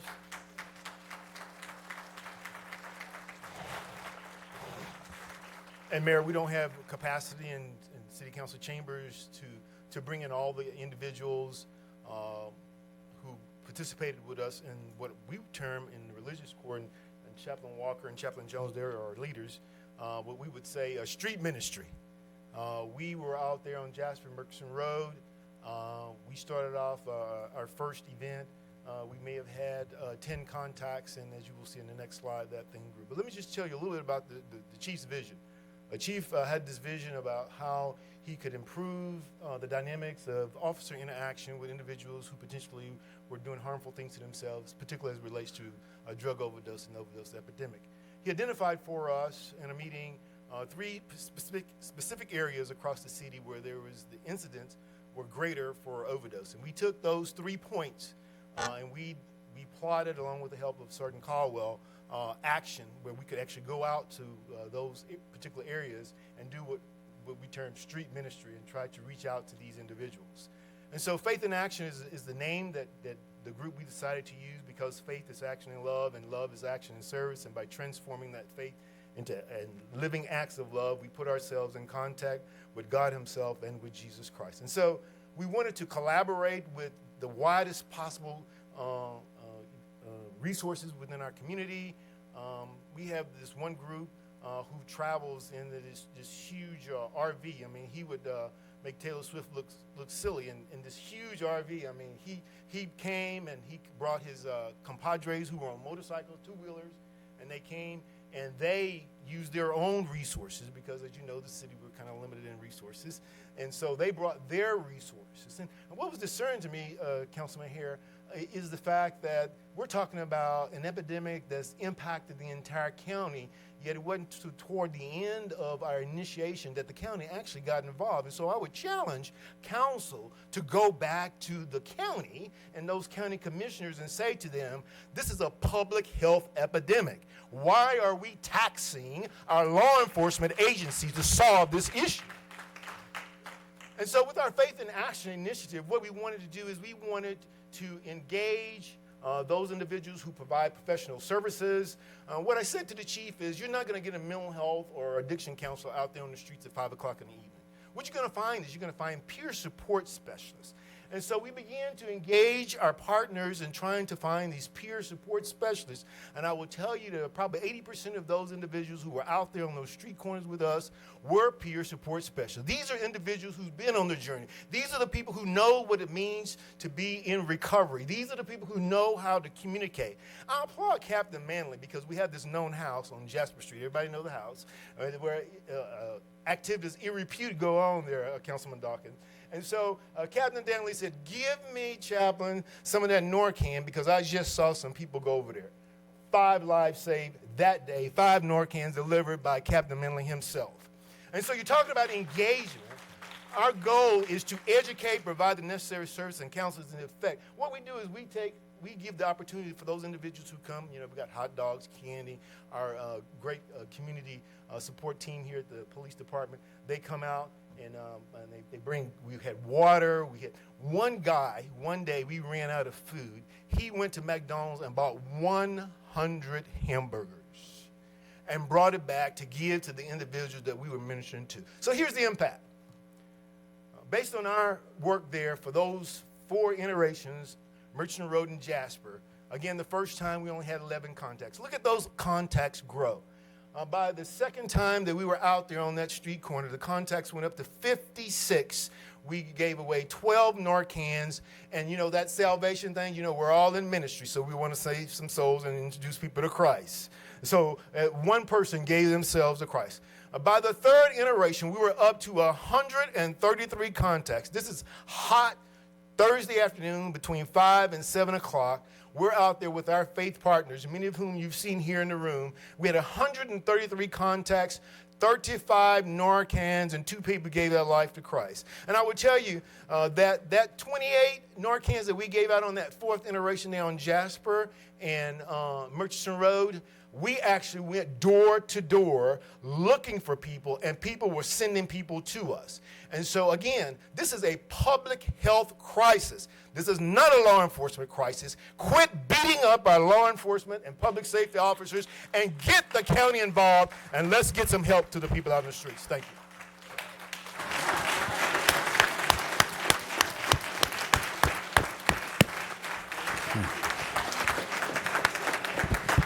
Dr. Perkins, we approve that message, brother.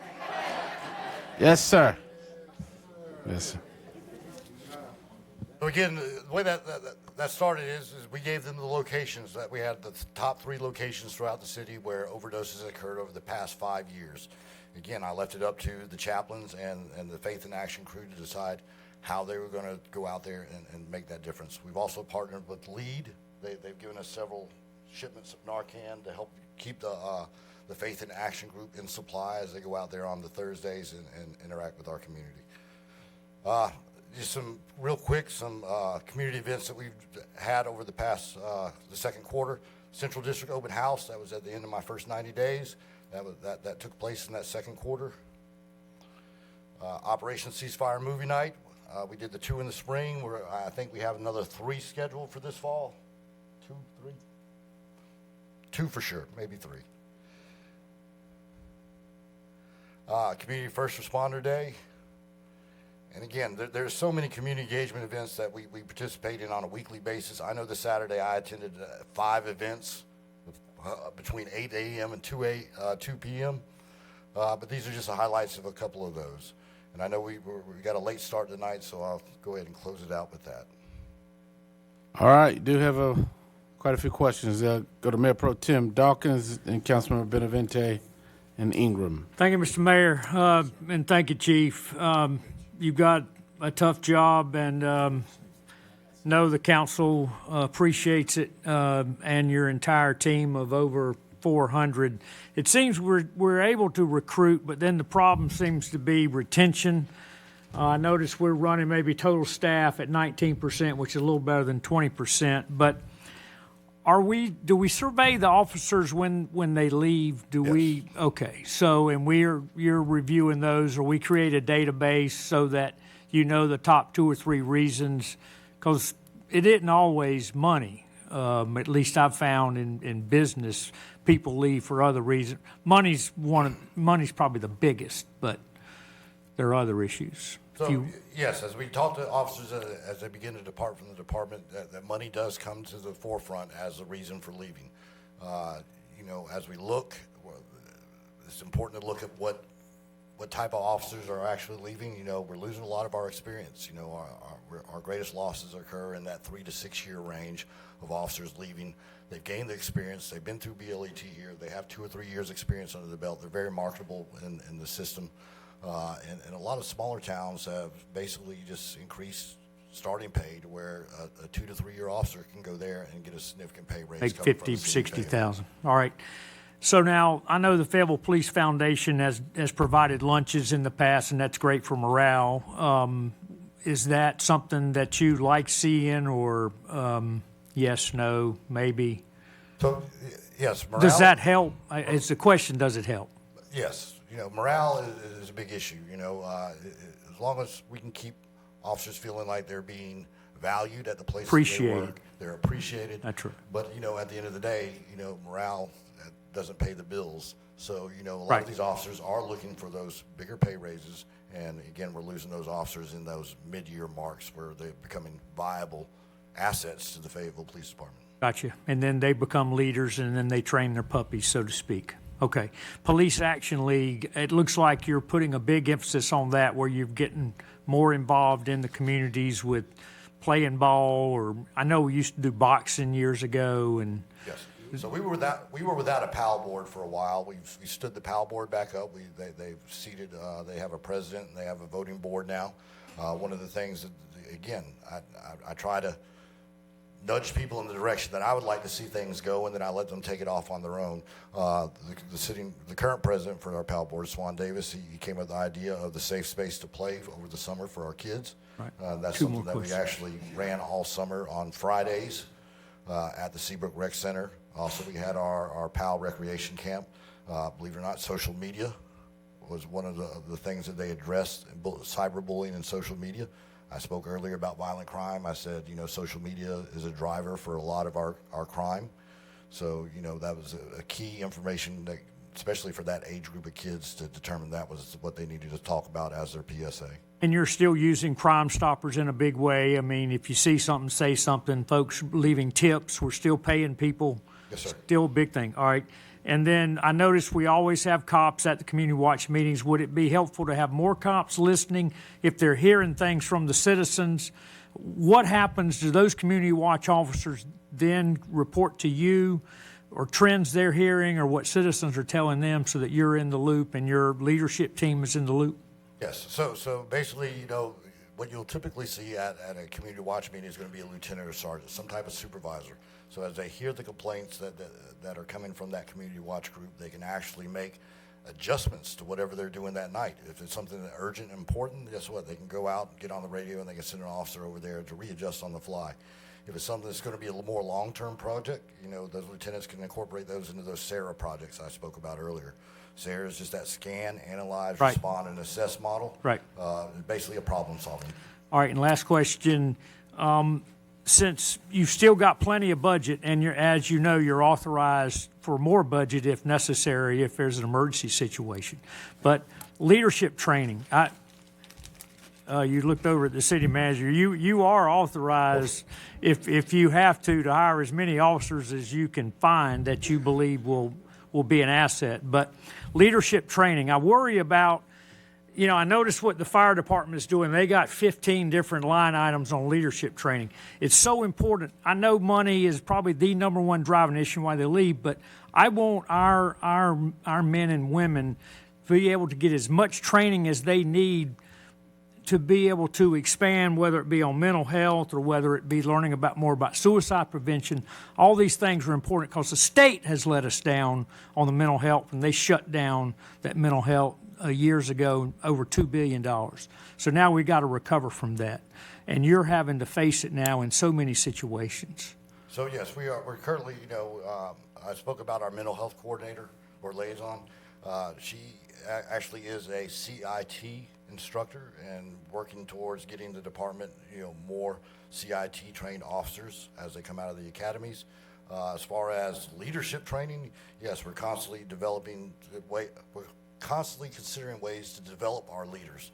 One of the things that we're doing is trying to develop, hopefully through this violent crime conference, develop some leaders to come and identify ways to lead our officers into, the investigations that we want to see occur.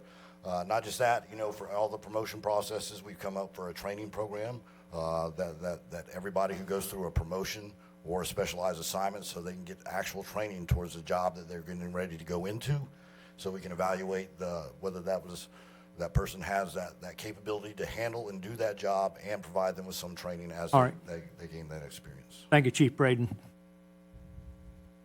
All right, Councilman Benavente. Thank you, Mayor Colvin. I have about 10 questions, 5 of them which I think that wouldn't be necessary if we had gotten this report in a more timely fashion. So, Mr. City Manager, I've been given 2 reasons why that we get these reports on the day of the meeting, neither of which I think are convincing. And so, whether you want to share what those reasons or not, would it take a city council action to make sure that we get them potentially the Friday before the meetings? I'm happy to talk with the council about offline. But yes, that's not a problem to get you the reports. One of the issues that we do is we want to make sure that the council gets the reports first. And the information, as you saw in the chief's 41 slides, I had not even had a chance to proof it before tonight's meeting, because it is literally the latest, greatest, best, and most information that he's able to compile. But if that is the interest of council, of course, staff will comply. Because to clarify, it is due Friday typically. No? Okay. Give this to council and past councils. We give it to you on the day of the meeting, first thing in the morning, usually about 10 o'clock. And then we upload it to the council agenda for the public to see late in the afternoon before your meeting. So we followed this process for at least 5 years or before that. But if it is the interest of council, we can definitely comply. There's just a lot of information. I know that everyone wants to be able to speak knowledgeably on it. The second question I have is, Chief, if you don't mind heading to page 27. This is also for the city manager, because I understand that we discussed this somewhat during closed session. Complaints, citizen complaints. I see that the number is 21 here, but we had a very different number shared with us at the last city council meeting ahead of the, and I can be more specific. Chief, if you don't mind going to slide 27, we had an incident with an unhoused person on Hay Street that resulted in a number of complaints, and the number that was shared with us was very high.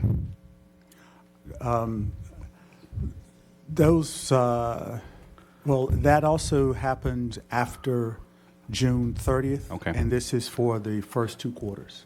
Will those numbers be included in the next one? Yes. Okay. And Chief, you mentioned in your opening statement we're not getting a lot of cooperation when it comes to some of the instances that have happened over this past weekend. Why do you think that is? That we're not getting the cooperation that we've seen previously in the past. Or at all? Just that societal shift of, I can tell you, I've seen things over the past 3 weeks that I've never seen before. I've never seen people clean up crime scenes, tamper with evidence. And it's because they're trying to protect the people that were a victim of a violent crime. And it's more important to get rid of the things that probably would bring question to them, as opposed to assisting the police in identifying who the actual perpetrator of the assault was. Thank you, Chief. On page 7,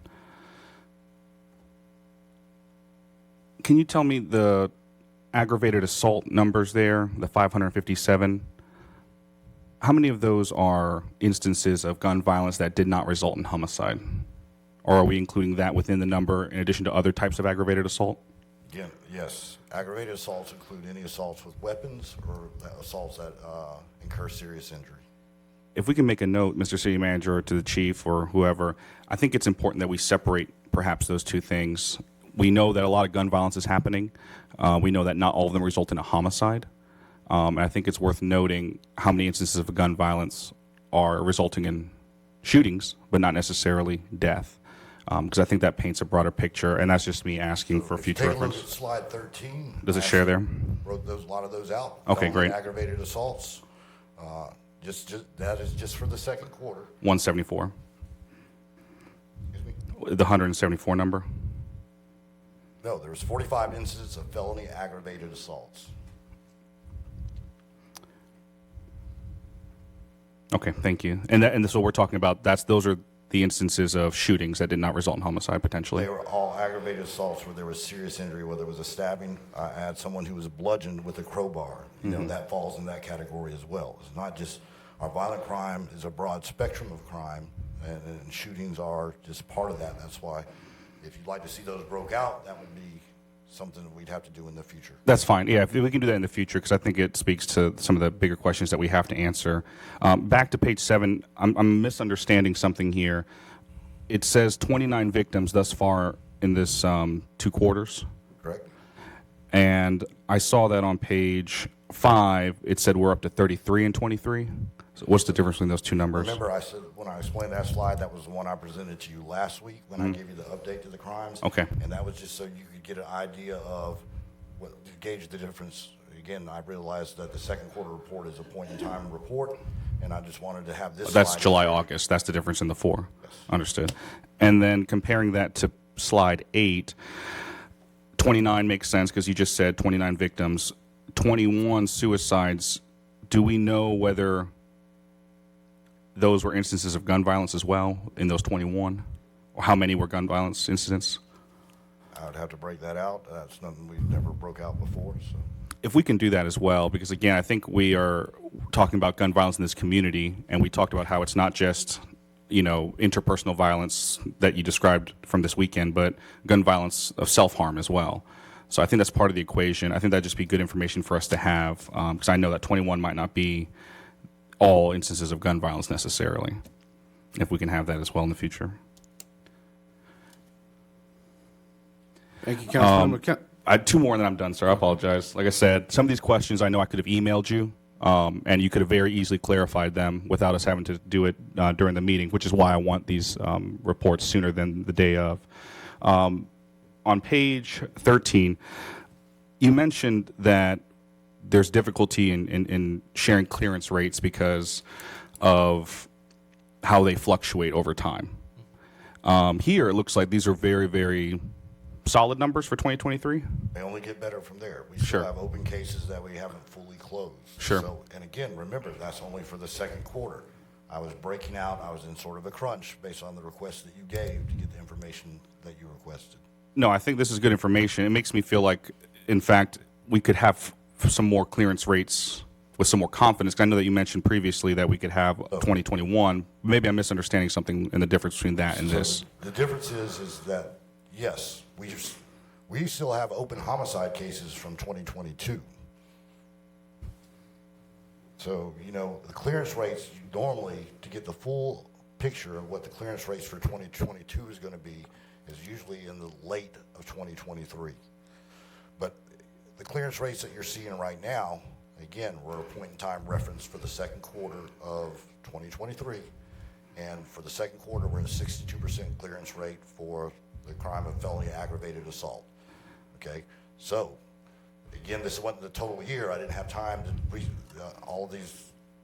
to pull all that information. I have to go look at each individual case. I have to find out what the status of that case is, where we're at in the charging processes and all those things. I can only get a clearance rate by NIBRS if the case is a warrant's been obtained or it's exceptionally cleared. Okay, so those are constantly changing throughout the year. So to give you this number of 62 is going to fluctuate as it goes throughout the year. And if we can skip to slide 21, and I don't know if this is a question for city attorney or city manager. Either of you guys can answer. Councilmember, we got to bring this in. I've got 5 more council members with questions. I understand, sir, but I'm hoping maybe this will answer some questions for them too. City attorney or city manager, could you tell us, going back, because y'all were both here in 2011, 2012, when Chief Medlock at the time had to request assistance from the Department of Justice and how to assist us in addressing some disparities in, as the Fayetteville Observer put it, driving while black in this community. Could you say more about what was going on back then and what the issue was? And it relates to slide 21 and sort of the dramatic numbers that we're seeing here in 2023, but I want to understand what the situation was 10 years ago. The city attorney will help me with this. It was at the time when I was getting ready to transition out of the organization. But the driving while black was a discussion about the difference in requested consent searches of vehicles. Chief at the time back in 2011 and 12 was Bergerman, Tom Bergerman. And the city manager at the time was Dale Iman. And the council members at the time had real concern about the numbers that had been reported. It was also the birth of our data analytics in large part. We had actually we've always reported our numbers, but I think we had double counted some of our numbers, and so our numbers look completely skewed with the state. And as you know, once you're behind the 8 ball on bad data, you can't go back and say, oh, the numbers were way off and we're not as bad as we look. We took it, the council took it. The council as a policy body took it. And it led to a great deal of reforms in the city. But the ultimate issue was about the number of drivers when stopped for a legitimate purpose, that the police officers had an articulable reason to be, and this is where my law degree, Mayor, fails me, but it really goes to having probable cause or an articulable reason to ask the driver, may I search your vehicle? And since that time, we've had a lot of reforms under both Chief Bergerman, Chief Medlock, Chief Hawkins, and I think it continues now with Chief Braden as well. But I can speak to this, and this is a conversation I've had with you and I think several of the council members. We remain vigilant. We remain very vigilant on that. The chief and I had this discussion. We continue to have this discussion.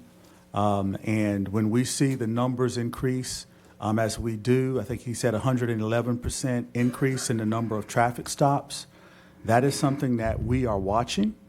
And when we talk about the fact that there were 18 guns seized, I need to assure myself so that I can assure the council and the community that all 18 of those guns that were seized, that if it was on a consent search, and the chief talked about how we go about doing that, our body-worn cameras and the officers and the sergeants and everyone above them having to review that information, we remain very vigilant because for the council members who were here at that time, it was very, very difficult. And I think, Mr. Hare, you remember that. Mr. Dawkins, I don't recall if you were there, but we're not going back to that. And this is my last question, Mayor Colvin. If you can go to slide 26, Chief Braden, and while you're getting to slide 26, this is my very last question, y'all. Thanks for bearing with me. On slide 26, but you know, we're seeing that the numbers are just as disparate now, but I'll say more about that later. If you guys look at this particular slide, 55% of black drivers were found with contraband. It's not very different from the 52% of white drivers.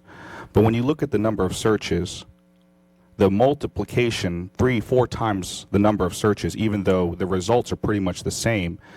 Chief, how do we justify the disparity in searching one group when the results are clearly just about the same, 52 to 55%? But 100% of the time, probable cause existed for those searches. Mm-hmm. So you're saying that even though the results are the same, the fact that one group was been searched that many more times, as long as you're able to. Can't search unless we articulate probable cause. So No, I understand that. I mean, I've seen the graphs where we basically stopped doing consent searches totally because, we found out that we were going to avoid that. Councilmember, let's get to the question on some of it. Some of it may take a little bit more Sure. in-depth conversation, It but I will. want to be fair to everyone. Give him opportunity, but if you can bring that on in with him.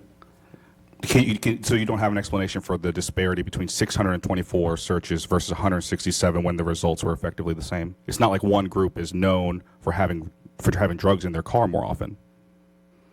So again, as a law enforcement, we can only search a car if probable cause exists.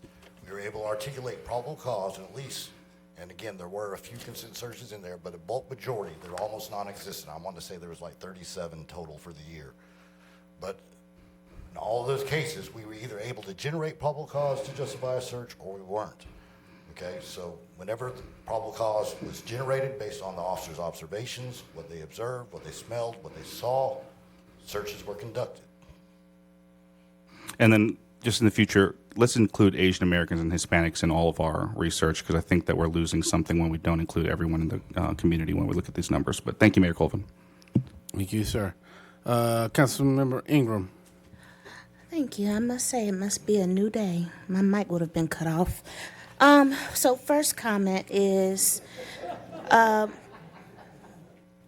first I want to acknowledge, since it did come up, September 23rd, there will be the third annual All-American Cup for the youth amateur boxing at Seabrook from 3 to 7.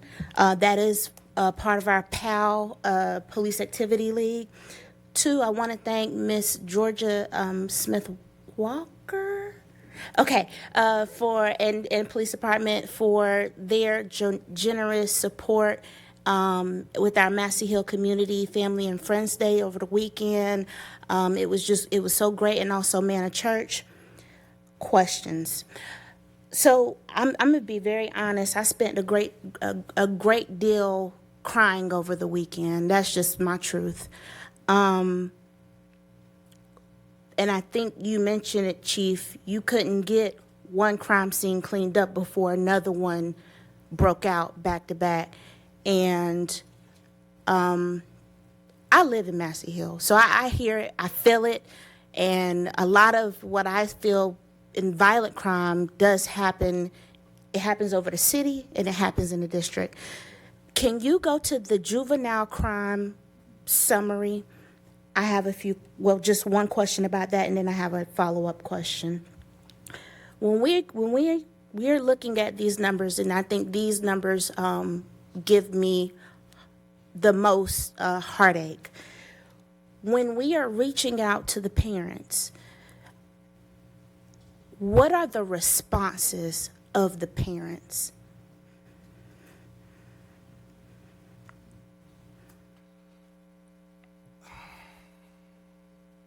When you say, hey, man, your child has done this, what is that response of the guardian parent, whatever the situation is?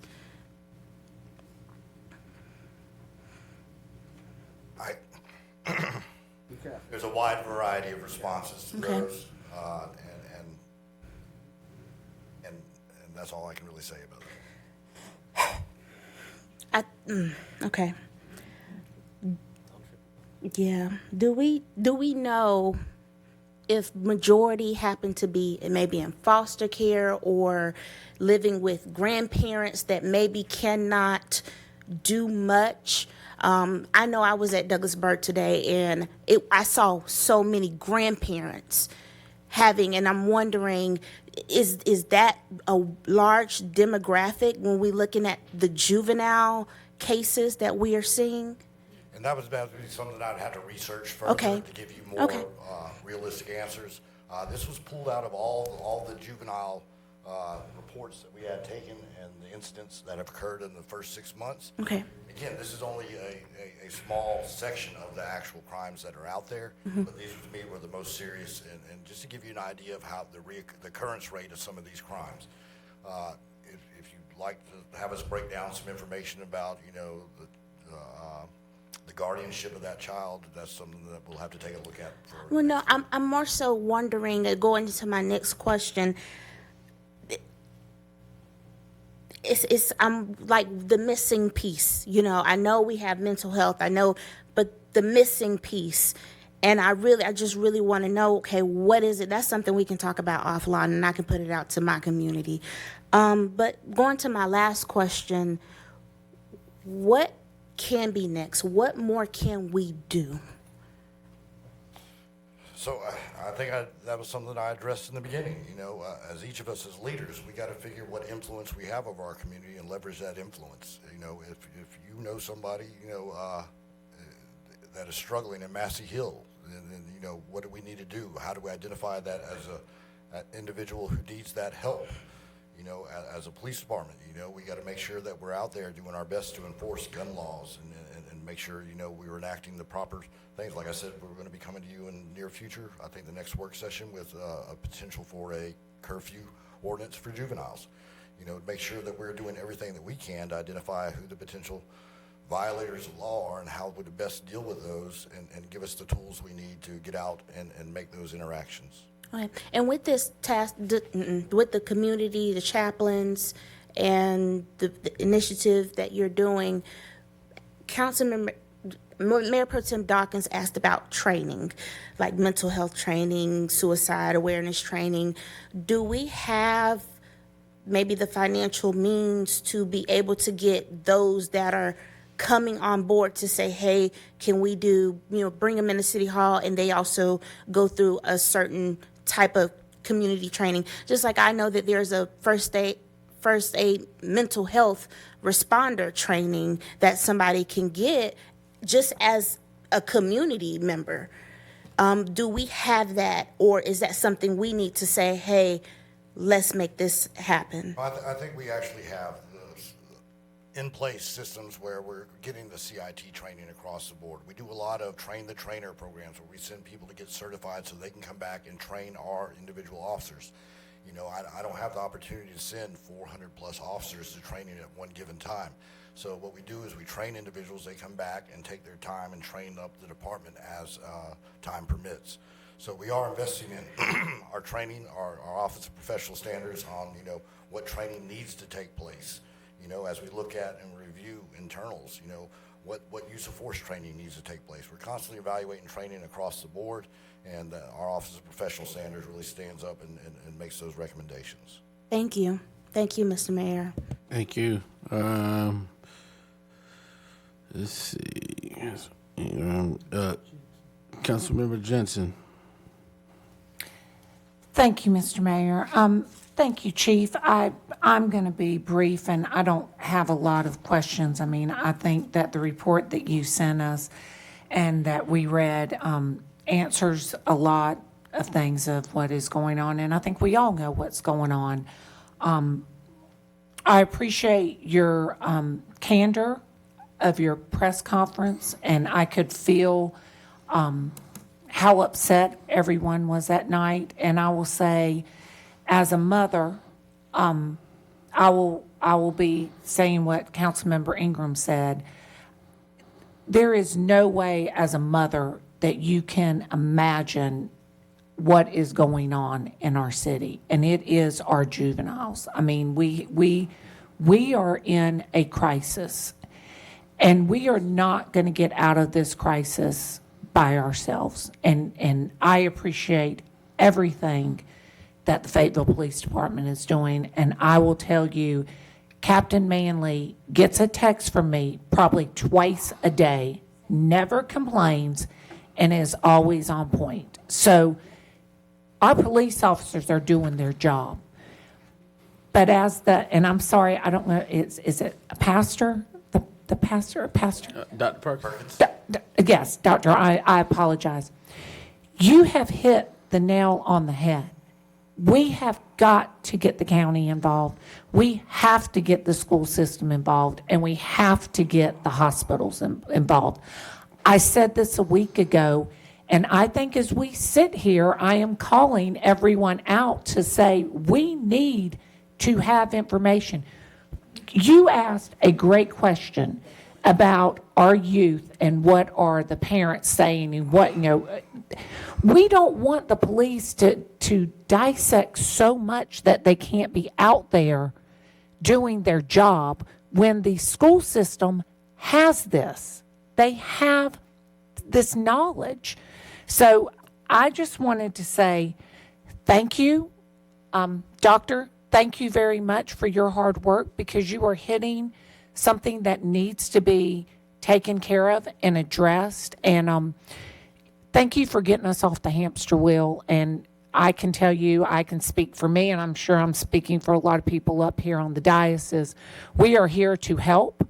And but we need our community's help to get everybody involved. And we don't want another weekend like we just had.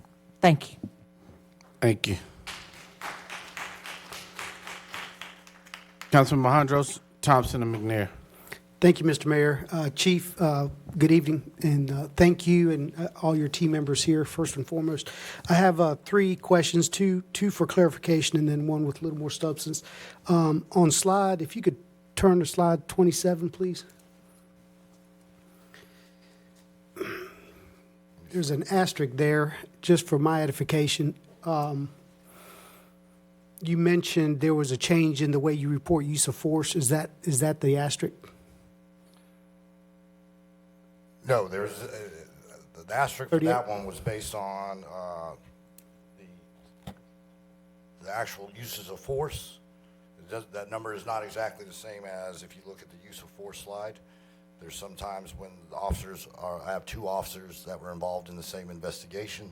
That's the notation for that. That there's sometimes that some of those, one use of force may encompass 2 officers or 2 internals. Okay, thank you. That's why I asked. And then on slide 29. Yes, sir. At the top there, it says January through June 2023, and then in your charts it says January to March. Is that just a typo, or? Yes, I apologize for that. Those were some of the latest updates that we were waiting on to get, and. So what's the correct? Is it? It's correct through June. Okay, so it's 6 months. Okay. June. Thank you, sir. And then the last question, it was mentioned earlier, I think, about retention, and we talk about often, recruitment, staffing, and retention. If you had to pick one, I know they're all issues. Which is probably the one that keeps you up at night most? Retention. As we lose a lot of our trained institutional knowledge, yeah. It's hard to get that back. It's hard to rebuild that in the long run. So retention, should, if we were able to retain, it should help solve some of the recruiting problems or alleviate the recruiting problems. Okay. Well, I'm sure you and the manager are formulating a plan to try to combat that, so I look forward to seeing it. Thank you. Thank you, sir. Councilmember McNair. Thank you, Mayor. Chief, I actually wanted to say thank you, and you're doing a wonderful job, and your staff. I think it's page 4. I see there is 111% traffic stops. Correct. I've had I appreciate that. It was like 21,266 traffic stops. But there still, to me, is a lot of speeding, especially on Rayford Road, Skybow, 71st School Road, Cliffdale, all in that area. I'm quite sure there's speeding all over Fayetteville. So that's the number 1 complaint. When we go to community watch meetings and call-ins for complaints, speeding is the number 1 complaint. Yes. So are you conducting any other study on how to combat this issue as far as speeding? What can we do? Well, first and foremost, we got to get out there and take some enforcement action, and that's going to come in the form of these actual traffic stops. As you see, there's a 111% increase in those traffic stops. The enforcement on the back end lets us know that, there probably hasn't been as much enforcement in the past. And again, as we go out and we identify speed violations, those traffic stops are conducted, and we're trying to increase the actual citations issued. We've been very lenient and given a lot of warnings out in the past, and we're trying to regain control of the speed problem, we're going to have to just go out there and issue more citations. Okay, I noticed that, sometimes like if there is a police car that's parked someplace that people kind of slow down. Are you guys doing more of that strategic planning as far as placing cars? So, yes, I think that's, something we're constantly taking into consideration. We take a look at, last week I had them go out and do enforcement actions on 295. We know that there's a lot of cut through from, the Ramsey Street to the Cliffdale Road, and knowing that there's a lot of speed violations that occur out there, and a lot of, stolen motor vehicles are used that as a transport. So we target those areas for some of our enforcement actions. Anywhere that a complaint comes in, that is targeted for those enforcement actions. Okay. So what about the road rage? Is the speeding is causing a lot of the road rage? So again, that's one of those things where we have to see the incident of road rage in order to be, justify the, number one, the traffic stop, and then any subsequent charges that occur after that. So the best way to prevent those types of road rage incidents is to gain control over the actual speed violations that are, or traffic violations that are occurring in that area. Okay. So are we having? I don't remember the numbers of our teen drivers. Teen drivers? Yes. Are they involved in a lot of the speeding?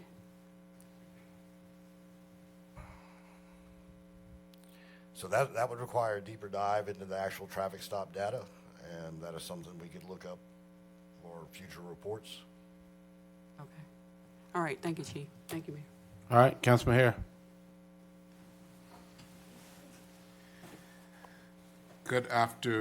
What is it? No, not afternoon anymore. Good evening. Good evening, Chief. A big thumbs up to our chaplain about partnershiping, which is basically what a lot of us have been talking about tonight, to include our FPD. It is going to take a whole lot of us working together. As I look at your juvenile numbers, in my business from Sanford to Fayetteville, I have had a lot of just all kind of stuff with juveniles, break-ins and breaking windows, breaking car windows, going inside of residents' cars. It is just off the chart, and it's very difficult because a lot of time it goes straight into the juvenile system that anything can be done against the juvenile. As I look at your numbers here, I've turned away from the slide. Oh yeah, as I look at, I'm not sure what slide number it is, but your juvenile crime for January 2023, and everything that I see there, yes sir, that's it, and everything that's posted there are our juveniles. Correct. Yeah. So what my question is, and we've seen this grow, and we, as everyone has said, we're just fighting. It's just so much, and trying to correct that and get a handle on our juvenile crime. Are we going to start charting like from? I don't see 22, but are we going to start on your charts where it says, okay, this happened in 22, and this is where we are in 23, like you were doing with some of the other items there, so we can kind of see how the juvenile statistics grow? So is that something you're doing? I just don't see it here. No, we haven't done that one traditionally in the past, but if that's something you'd like to see, we can start to track those and monitor those for you as well. No, yeah, and I'm not trying to give you anything extra. I was just, because we've gone through some of these, and we've had the misdemeanors, the felonies, homicide, and then we have 1 year, then we have where we are presently. I was just wondering, since we have a strong category for juveniles, that to me, it just seems like that's a normal, natural statistic. So realistically, that's something we'd have to build those reports out to actually track that data. Okay, and I'm not pushing for that. I'm just asking that question. So that hasn't been something that I think been it would probably considered. be easiest if we sort of stuck with something I could track and have Okay. a slide for you on next quarter on Okay. how the charges have progressed throughout the year. Okay. On that Okay. juvenile slide. Okay, I'll go for that. I'll stand down. Thank you, sir, and Chaplain. Thank you for your encouragement tonight. Thank you, sir. Thank you, Mayor. All right, Chief, as we bring this in, I do have just a couple questions. So as we go back to the juvenile list, that's been a hot topic tonight, but it's important to know that on the homicide side, victim and perpetrator, 26 to 35 was really the key area that had the highest percentages. All right. Correct. All right, 36% roughly for the perpetrators being in that age range, and somewhere there about for the same thing on the victims. But as it goes to the juveniles, that is under the age of 16 or 18? 18. All right, so you have either murder, attempted murder, assault with a deadly weapon with intent to inflict. That's 35. If you add the shooting in the occupied dwelling, that's 47. So those are incidents, and then you add the weapons charge and you're over 100. So those are incidents just between the months of January to June. June of 2023, first and second quarter. So part of council, remember the public safety recommendations was, where are the parents, and are we doing anything to hold the parents accountable? Because this is a community problem. So the city and the police department and the city council or any governmental body can't be the number one player in this incident. We've got to have it at home. And so if they're under the age of 17, they probably don't own a home or a car or any of those things that are required. So I think as we look at this, and as the city attorney is working with other attorneys to see what our capabilities are to have a little bit more parental accountability, because those are tremendous numbers for a group of people that don't necessarily have any independence. So we've got to figure out how to address that. So, and when appropriate, charges are brought against parents as appropriate for some of the things that their child has been involved in. But you're speaking criminal. I'm saying criminal or civil, because this is a cost to the taxpayers, right? Right. All right. So the other thing I wanted to ask about, as you dig down into these the origin of these incidents, have we changed our strategies? I never see the ability to text information. I know we've got the capability to text tips to you. I never see that displayed on any of our presentations, advertisements, or anything. How can a kid because right now I would hate to be a juvenile that has this much activity by my peers in a 6-month period. How can a juvenile safely communicate a threat or a tip to you by text, which most of them text? So what are we doing to push that availability out? So I know communications, they constantly text to 911 if there's an actual tip or something that So needs you to be just addressed. text and then 911 and it'll go Text to with your 911. message. And 911's call center will receive that message and they'll have the ability to respond. All right. So they can do that anonymously? Right. All right. So I think we need to put that on every piece of material we have that the city has to tell people that they have the ability to text 911. And we need to get with these school counselors and school teachers and barbers and beauticians and people that they confide to and make sure that is available so that they can see that I can text information, because that may head off some of this stuff. So I think that's one thing. But the other thing I wanted to ask about is the force multiplier of your presence, right? And I know that we've got the vacancies, and I know we're dealing with that. Sometimes you have to put a little bit more resources where the problem is. So gun violence is front and center. Traffic stops are important, but gun violence front and center. Have you asked or have you explored the option of expanding your violent crime task force or department that specifically targets mitigating this? That's one thing. And the last thing I want to know, I was disappointed to read about it looks like you guys did a great job doing some investigative work recently on capturing some stolen guns, drugs in a business location. And I was disappointed to see that the person was able to sign themselves out unsecured bond of $5,000. How often are we doing this catch and release? Because we can't hire enough people for that to even fix a problem like that. So you actually put in more manpower and hours and time than it did for him to sign himself out with no money required. So how often are you running into the catch and release? And you can be honest. I'd have to research that and get back to you, sir. Ballpark.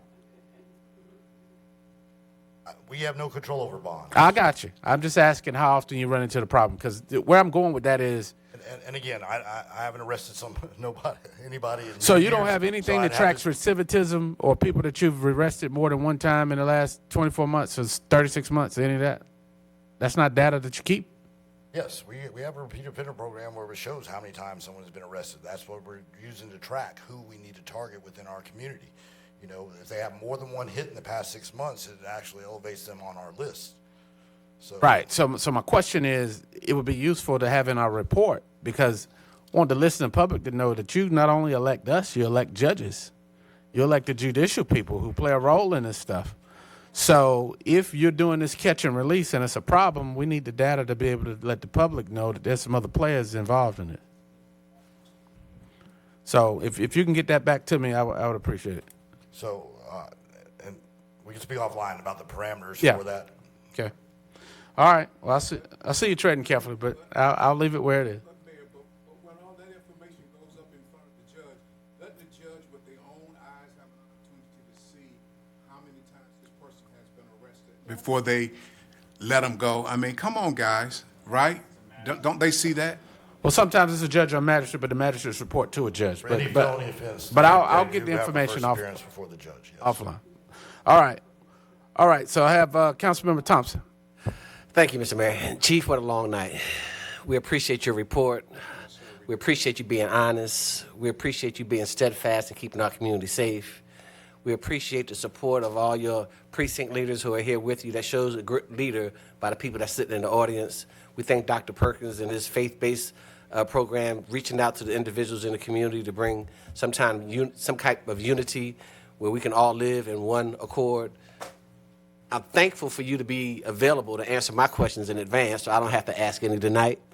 I know our chief is available. I know Captain Strapay is available in my Cross Creek district. I have him on speed dial. I have the chief on speed dial.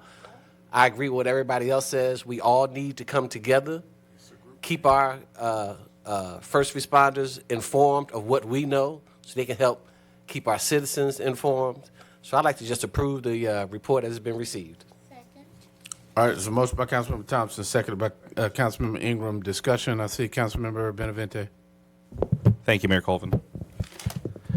Thank you, Chief, for including all the additional information that I requested as it relates to stop searches and hit rates.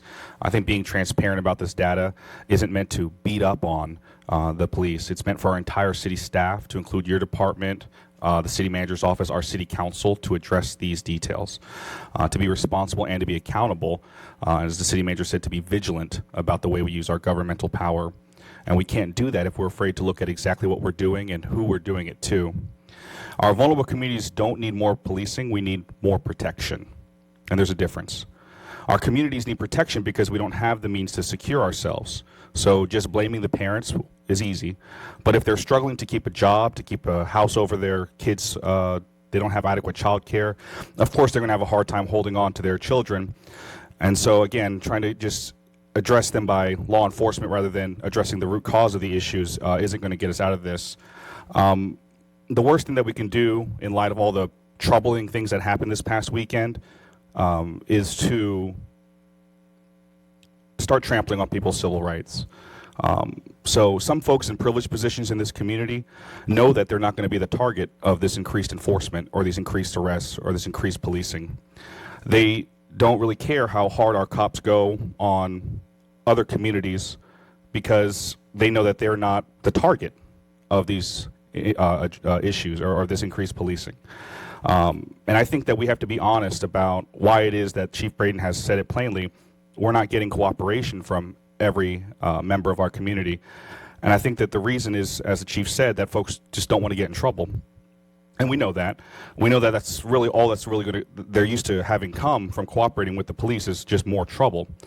So if the best solution that we have is see something and say something, then that's just an abdication of our responsibility, because we know that there's just some people in our community that aren't going to do that. So we have to look beyond just that issue, which is why I'm glad everyone stood and applauded. We talked about the ways we've addressed issues in this community without law enforcement, with the faith in action. We said that we did more with 100 hamburgers than we did with 100 pairs of handcuffs. So if we can give a standing ovation for that, then I really want this council to stop being so concerned with the Office of Community Safety not doing exactly the same thing. We want to make sure that we're looking at addressing these issues without necessarily always using, throwing the book at the issue. So let's continue to remain vigilant, continue to demand accountability, and not consider that beating up on law enforcement, because we all have to take responsibility for our role in this. And that includes also some alternative ways of addressing the root issues that don't include people being thrown in jail. So, thank you, Councilmember Benavente. So the motion on the floor is to receive the report. Had discussion. Council, I look to you for action on receiving the report.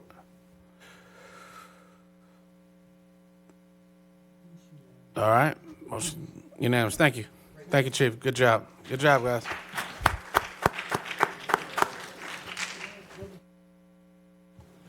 Well, we're so late now. We'll give time for it. If you have to go to the restroom, you do that. We're going to open up the public hearing. We're prepared now to hold a public hearing where the City Council formally seeks your input. Individuals desiring to speak in the hearing must have signed up with the City Clerk by name and address before the beginning of tonight's meeting. We will begin with the staff presentation. We'll move into the formal hearing. 15 minutes will be allowed for those in favor, those opposed of the item. Individual speakers are limited to 3 minutes each, unless by previous arrangement a single spokesperson has been designated. An entire 15 minutes may be used. When the clerk calls your name, please come to the podium. Please clearly state your name and address for the record. You may then address the council. When the light changes or indicates that you have 30 seconds, at the end of your allotted time, you will be notified that your time has expired. So with that, I'll stop and pause for you. Good evening. Good evening, Council. Thank you, Mayor, and the rest of Council. For those that don't know me, my name is Demetrius Mutos. Can you all hear me okay? I'm a city planner for the City of Fayetteville, Planner 1. This case is Slocum at Bethune LLC submitted a voluntary petition for annexation into the corporate limits of the City of Fayetteville with an initial zoning request for a single parcel encompassing a total of approximately 2.95 acres. That initial zoning is item 7.01 that you all voted on earlier. As this parcel is located in the City of Fayetteville's municipal influence area, City Council Policy 150.2 requires parcels wishing to connect to PWC sewer to be annexed into the corporate limits. This is an aerial map showing the proximity of the subject property to the nearest corporate limits of the city. The parcel is situated on the eastern side of Ramsey Street at 133 Bethune Drive, on the corner of Slocum Road and Bethune Drive. On May 18, 2023, a determination of petition sufficiency was made by the city's real estate department, and the petitioner submitted an application that aligns with the criteria for non-contiguous annexation as specified by General Statute 160A 58.1. Here we have a vicinity map provided by the city's engineering department showing the area to be annexed in greater detail. This map matches a legal description that was provided by the applicant and subsequently certified as sufficient. Parcel is currently zoned as a planned commercial district under the county, under Cumberland County. The applicant is requesting to initially zone this parcel as community commercial in conjunction with this petition to annex into the city's corporate limits. The purpose of this request is to designate the parcel as community commercial to accommodate future commercial uses. Should the council adopt the annexation order for this parcel, this will validate the request map amendment. Based on the future land use map, this parcel has been designated for development involving neighborhood scale commercial uses, encompassing smaller scale multifamily residences, attached dwellings, and single family homes on compact lots under the neighborhood mixed use classification. Notably, the community commercial district does accommodate a range of land uses that align with this category. This is a subject property as seen from Bethune Drive. Property is currently undeveloped and wooded. Undeveloped land exists to the north of the subject property. The Goodyear Tire and Rubber Plant is located on a large parcel to the south. Kelly Hill residential subdivision lies to the east, and notable landmarks to the west include Mount Hebrew AME Zion Church and a Dollar General. PwC reports that existing infrastructure for sewer and water exists near the southwestern corner of the parcel, on the opposite side of the right-of-way of the Bethune Drive frontage, and along the Slocum Road frontage. The cost for any necessary extension of sewer mains and laterals would be borne by the developer.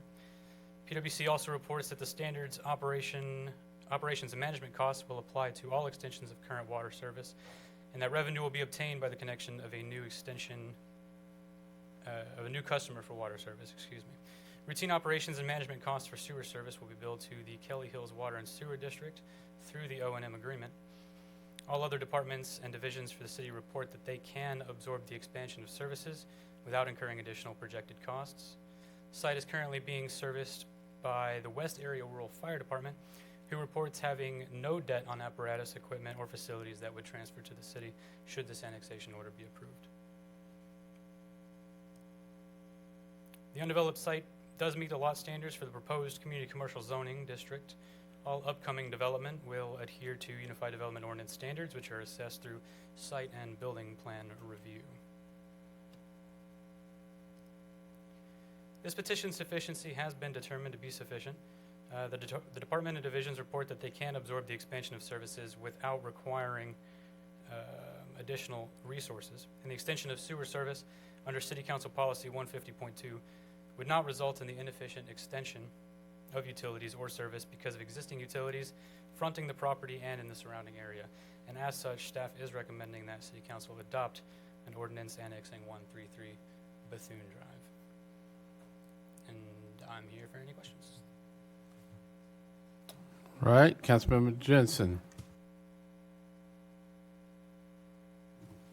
Thank you, Mr. Mayor. I was prepared to make a motion, but I think Councilmember Hondros needs to say something I need first. to open the public hearing. Oh, I'm real quick. sorry. All right, with that, I'll open the public hearing, Madam Clerk. So we have no speakers for this item. All right, with that, I'll close the public hearing.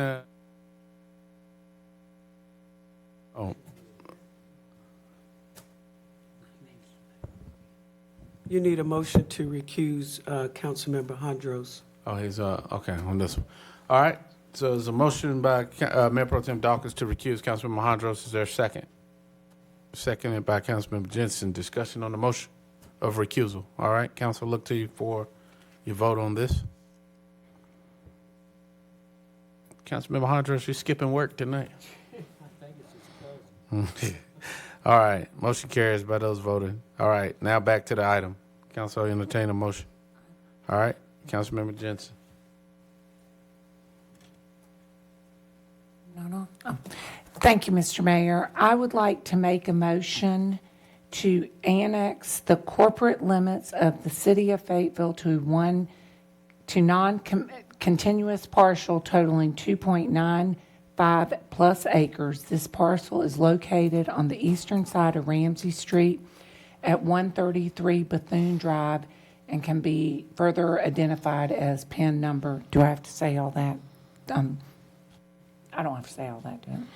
Okay, 05412977074. All right.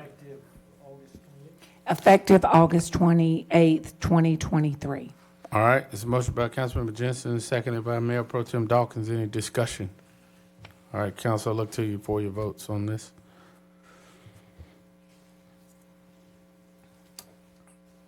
All right, motion carried by those voting. All right, moving right along.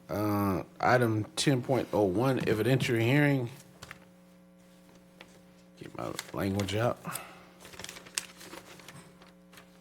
All right, we now move into hearings that require the City Council to hear sworn testimony. This is an evidentiary hearing. The City Council's decision must be based on competent, material, and substantial evidence during the hearing, presented during the hearing. All those wishing to speak must be sworn in to provide their testimony under oath. I ask the City Clerk to affirm all those who will participate in tonight's hearing. After that, professional staff will present the case before I open this hearing. Madam Clerk. Yes, sir. We just have one speaker for this item, Ms. Cindy Williams. Good evening, Ms. Williams.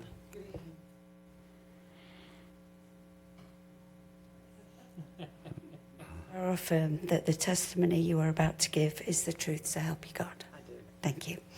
All right. All right, with that, I now open the evidentiary hearing. Yes, ma'am. Good evening. My name is Heather Eckhart. I'm a planner 2 here in Development Services. SUP 2307 is a request by Amarok LLC to do an electrified fence in the CC zoning district at 4514 Bragg Boulevard in District 4. As you can see here, the subject property is located in the on-off ramp at Bragg Boulevard and Pamela Drive. This is the location of Blanton's Air, Plumbing, and Electric. Just to the north, you may be familiar with the Telecris Plasma Center. Subject property and the surrounding area are all zoned community commercial. Future land use plan calls for this area to develop as highway commercial. Here's a picture of the subject property. It was developed in around 2021 under the current UDO, therefore all the nice landscaping that's in place. On the far right, you will see a fenced-in yard for the storage of their service vehicles. That is the area they intend to install the electrified fence around. Again, you have the Telecris Plasma Center. There's a used Ford dealership and some other vacant buildings in the area.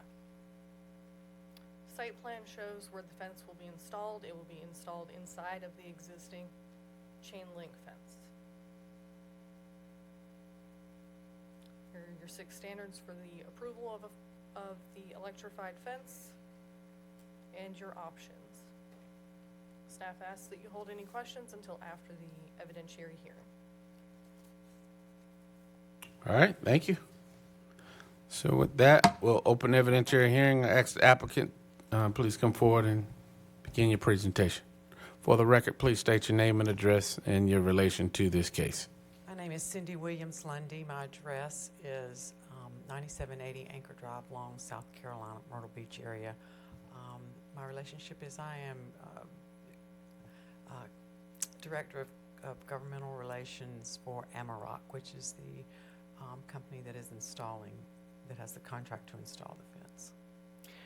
Good evening, council members. Thank you for the opportunity to come to you before you, even though at this late hour, I'll try to be very brief. Amanda Belch, who is an executive manager with Blanton's, was here, and she had to leave around 10 o'clock for child care issues. So I apologize she's not here, but I do have some information from her that I can share with you tonight. We're here requesting approval to install a security system to address an ongoing and unsustainable theft problem in the back warehouse and parking area at Blanton's Air, Plumbing, and Electrical.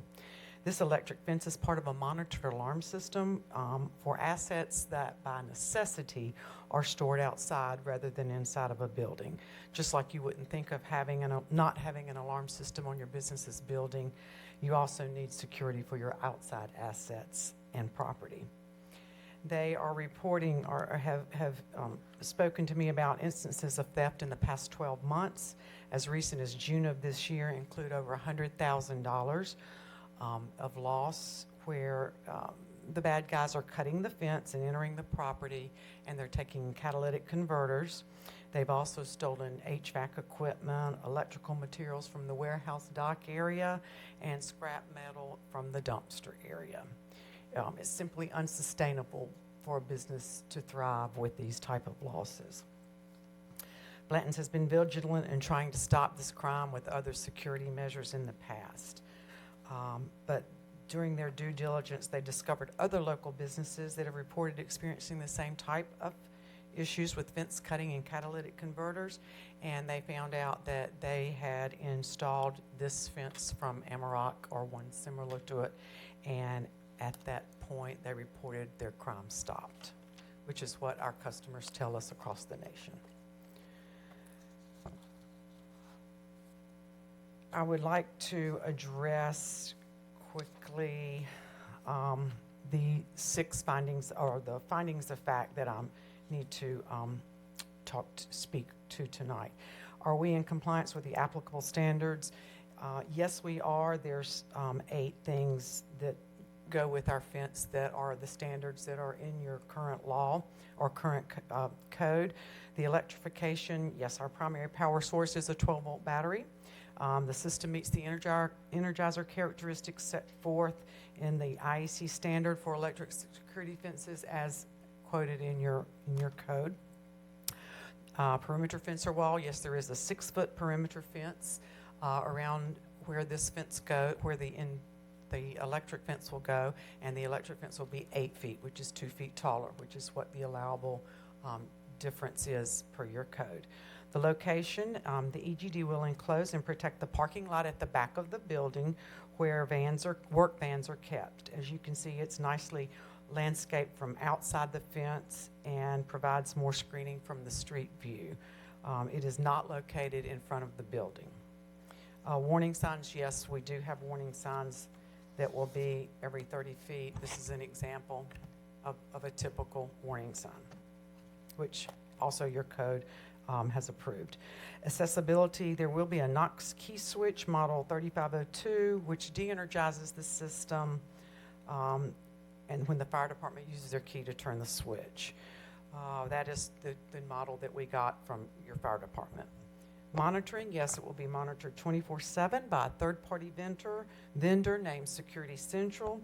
Hold harmless indemnification agreement, yes, we are happy to submit that, and as we have with other systems that we've installed in your city. And is it limited to enclosed permitted outdoor storage areas? Yes, it is an outdoor vehicle storage parking area. The next finding of fact is, will the special use be in harmony with the area?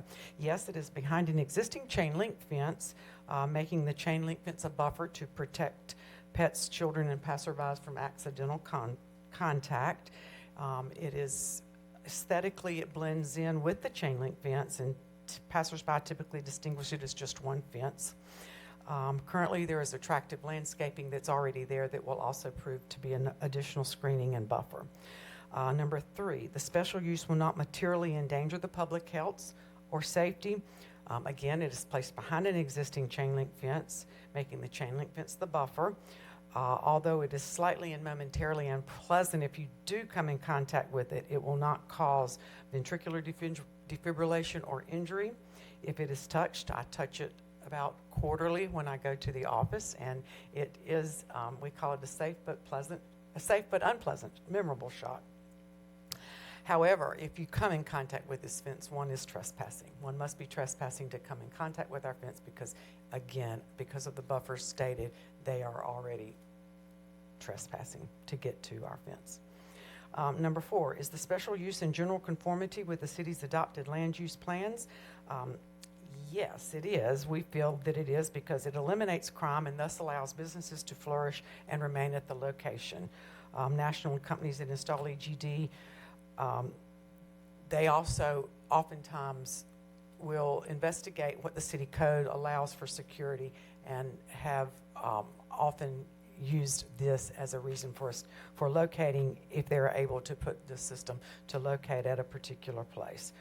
This system eliminates crime at the site, and it will likely eliminate others in proximity. It drives the criminal element away. It helps maintain property values in the surrounding areas as it drives that criminal element away. Elimination of the crime also encourages further development of neighboring properties, and it reduces constraints on the police force, allowing them to focus on other areas. If crime is eliminated, they're not having to call for police help. And then I believe the last one I'm supposed to address, just as it comply with all other relevant city, state, and federal laws and regulations. Yes, it does. As I stated earlier, with all the different things that your code states, and also with any city and state. Happy to answer any questions. Otherwise, I'm wrapping it up. All right. Thank you, ma'am. Council, any questions? Councilman here, is that a question, or are you looking to take action? I'm ready to take action, but of course I have a comment. So. All right. Councilmember Ingram, you had a question? Oh, okay. All right. So Councilmember Hare. So, Madam Clerk, any other speakers? All right. So with that, I'll close the evidentiary hearing. Councilman Hare. Thank you, Mayor. And to the petitioner, I was glad to hear, which I'm aware, but just for the audience to hear that We do have an exterior buffer fence that's between that and what the electrical fence will be. Also, I was glad to hear, which I was aware, but for our public, that it will give you somewhat of a good sting. I've had a sting from the PWC one growing up, coming through coming through the shortcut off of Washington Drive years ago. It had a small fence, but just knowing that the difference now, there's a buffer. And back then, in those days, as a boy, as a childish boy, it did not have a buffer. Mayor and council, I move that we approve the agenda, the SUP, as requested by the applicant, also including the findings of facts of option 1. Do I have to read that, or can I do as you just told us what we could do with the appointments committee? Madam Attorney's got a mouthful of cookies. Because we got some new laws now that as the timeline becomes shorter, the laws will change. I thought that you would like that. Councilmember Hare, I do apologize. The hour is late and I'm hungry. If you will, make your motion to approve the special use permit I did. to allow the installation of a monitored electrified fence and include the 6 findings of fact. I did. That should be sufficient. So moved, Mayor. There's a motion by Councilmember Hare to approve as stated, and it was a second by Councilmember Ingram. Discussion on the motion? All right, look to you for action on that.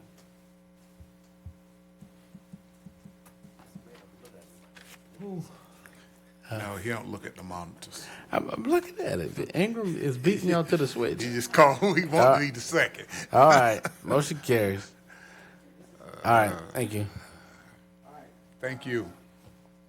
Council, moving to PWC item 11.01. I understand we've had some applicants that have been here for a while, so we apologize for the lengthiness in that. So, council, kind of customary, what we have done in a case like this, we had set aside tonight for an opportunity to meet applicants and to ask questions. We will give them an initial 3 minutes each to introduce yourselves. There have been 3 generic questions that were given. To be fair, that we'll ask each of you, and then if there are any additional questions, we'll have council members briefly do that. So we want to give equal time to everyone. So with that, I guess we'll just go in alphabetical order. If we can have Miss Jetwell. I don't think they've got the applications in alphabetical order, do they? So the order of applications on our list start with Miss Jackson, Miss Archie Jackson, Miss Patricia.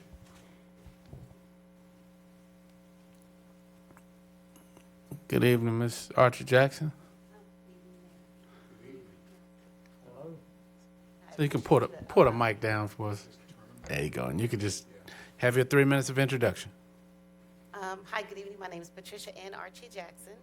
I live here in Fayetteville, North Carolina for the past 7 years. I'm a triple nickel here in Fayetteville.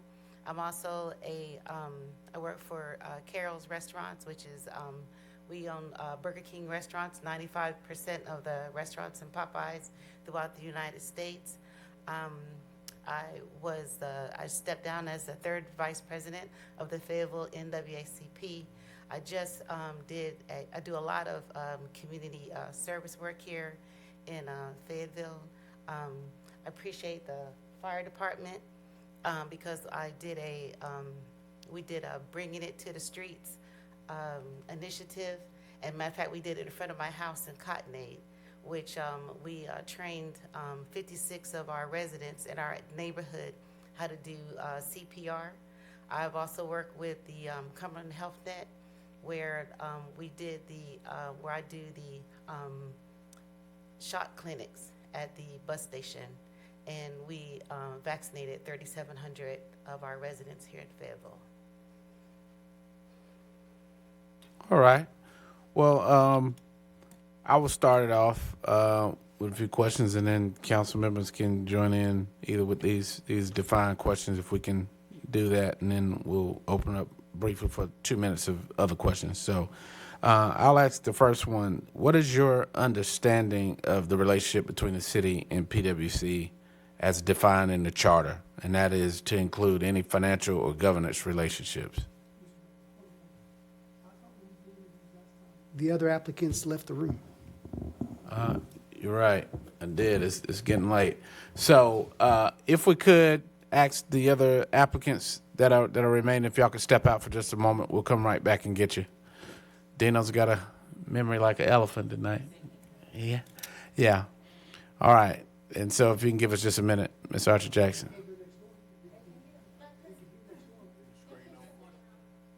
Yeah, we were not in this space before, were we?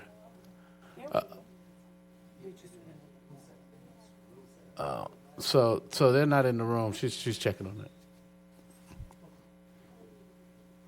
All right, Ms. Archer Jackson. So, what is your understanding of the relationship between the City of Fayetteville and PwC as it is defined in the charter?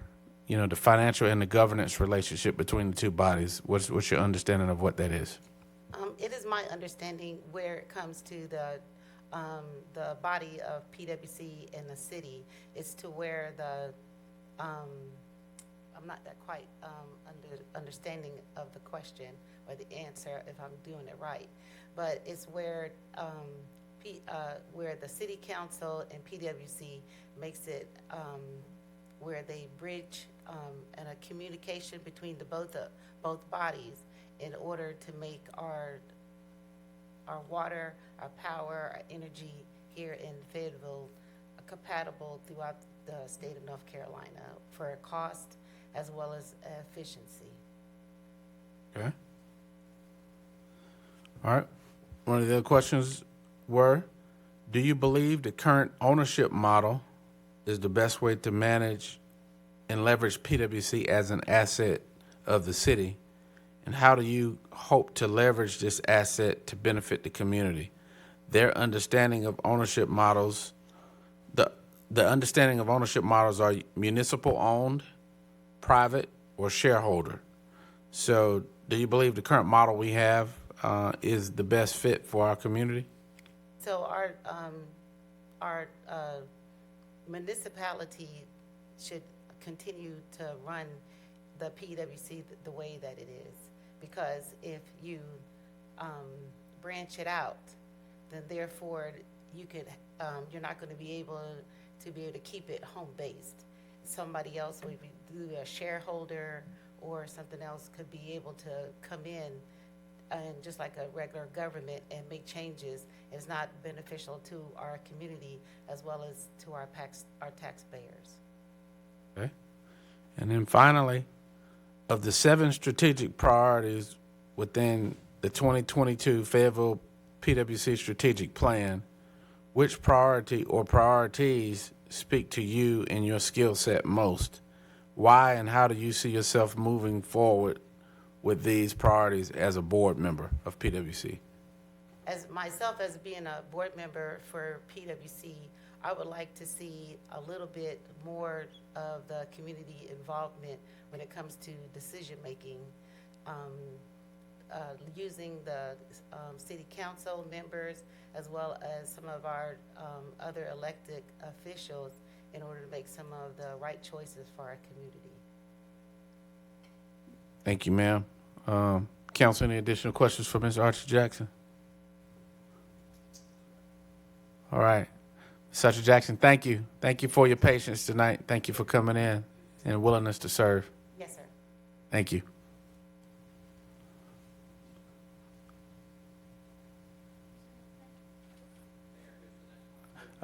It is... It's William Gothard. Yeah, so you call him, Ms. Madam Okay. Clerk, 'cause I got to scroll through this thing. Our next speaker is Mr. William Gothard.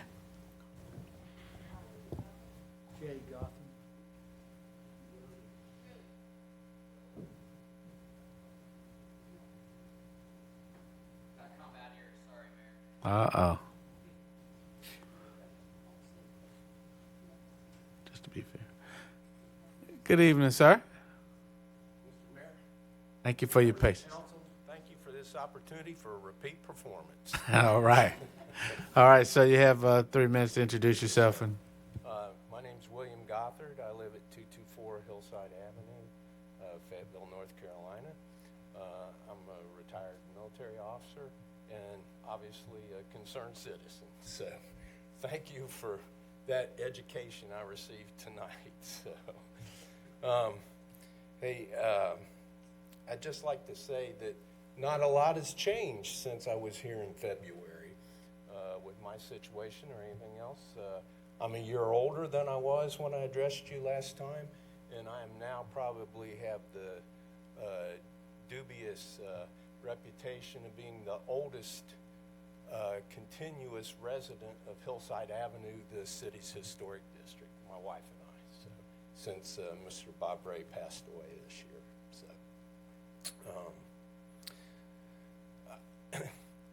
all right. I don't know what to ask. All right. No. Well, we've got some things to ask you. Yes, sir. All right. So, your understanding of the relationship between the city and Fayetteville and PwC as the charter defines it, to include the financial and governance. What is your understanding? This board appoints the Board of Governance for the PwC. The PwC's that PwC board, of which you have a member on, a representative from the council, is responsible for the day-to-day operations, the setting of rates, basically the operations of the Public Works Commission. Okay. And the financial aspect, I think you spoke to the governance. How about the financial? Yes, sir. They're responsible for the day-to-day financial aspects of that, although I don't know all the legal portion of the, what portions come back to the city as a payout from the revenue that comes. I'm sure that is a formula that I don't know that changes every year based on what the revenue is. Okay. And do you believe the current ownership model is the best way to manage and leverage PwC as an asset of the city? How do you hope to leverage this asset to best benefit the community? The understanding of the ownership models are municipal owned, private owned, or shareholder owned. I think for over 100 years as a municipal owned organization, that I think it has well served the community, and I believe it's a cash cow for the city. I don't think that it's broken. I don't know that I have all the answers. I haven't been privy to all the previous discussions that this council has had with the potential of perhaps divesting a portion of PwC or divesting the entire organization to another entity to own and operate and then provide resources to the city from that. I think I believe the citizens are best served by the city owning our utility. It's probably one of the finest in the country as it operates today. I'm not sure that anybody else could operate it any better and realistically provide a greater benefit for the long term to the city. Thank you, sir. And final question is, of the 7 strategic priorities within the 2022 Fayetteville PwC strategic plan, which priority or priorities speak to you and your skill set the most? Why and how do you see yourself moving forward with them if you become a board member? Fiscal responsibility, I think. When it all boils down, at the end of the day, it's all about fiscal responsibility. Customer service depends upon fiscal responsibility. What we charge each other for our use of the utilities and for the water and sewer system that we get is fiscal responsibility. So we all have a part to play in that. We all have to pay our fair share for what the rates are determined.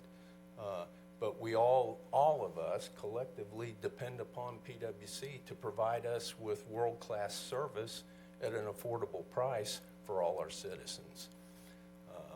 I've had a lot of experience with very large budgets, with various organizations throughout the military and working with defense partners with very large military programs. I understand how the budget process works.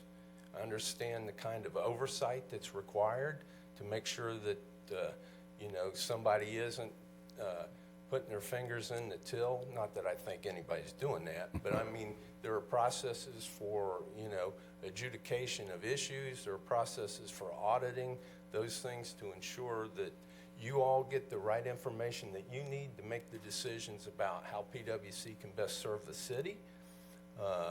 And there's information that board requires in order to work with the CEO to ensure that the utility is moving forward and positioning itself for the future. Thank you. Council, any other questions? All right, sir. Thank you. Good to see you again. Good night. Happy birthday, huh? Thank you. No. It was since we saw. Madam Clerk. Our next applicant is Mr. Richard King. Mr. Richard King. And Mr. McDonald, congratulations on your new situation. Thank you.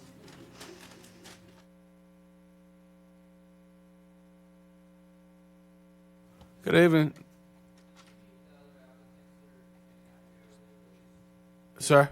Oh, the ones that have already spoken are free to go. Yeah. Mr. King, how are you, sir? Good afternoon, or should I say night, or Good morning. Yeah, there you go. Whatever we Yeah. got going on here. Yes, sir. All right. I am Richard King, and I'm a native of Fayetteville. I'm born and raised here in Fayetteville. I've lived here my whole life, and I'm glad to be a part of Fayetteville's history. My parents came here in 1960, and they bid a job for Cumberland County Schools, and they got the job. They were awarded the job, and they came in as King Electric of Fayetteville, as King Electric. And by the time they got done building, wiring that schoolhouse, they ended up having a lot more work from Cumberland County Schools and from PwC, and so they decided to stay in Fayetteville, and they became King Electric of Fayetteville at that point.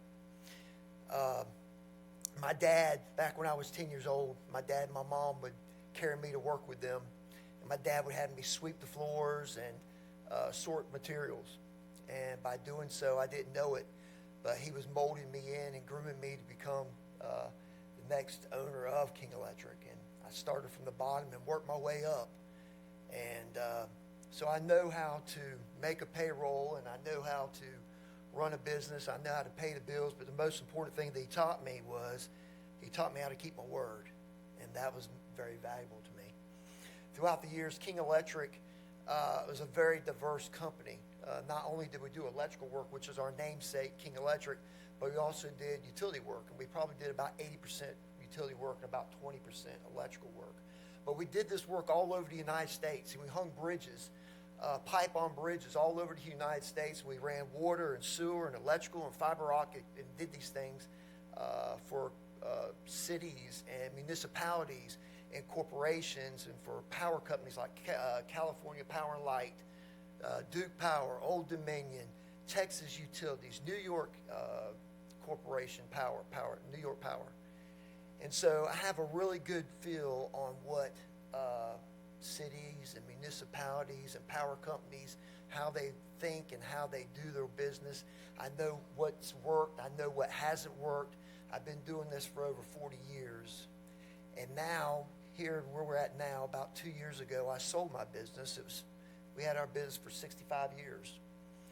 And now I am semi-retired, don't know what to do with myself, so I got a lot of time. And a lot of time to give back to the community, to service, and to help the city of Fayetteville, and to help my community be better than it was before. And so that's what I look forward to doing, and I hope I get that chance to do it. Thank you, sir.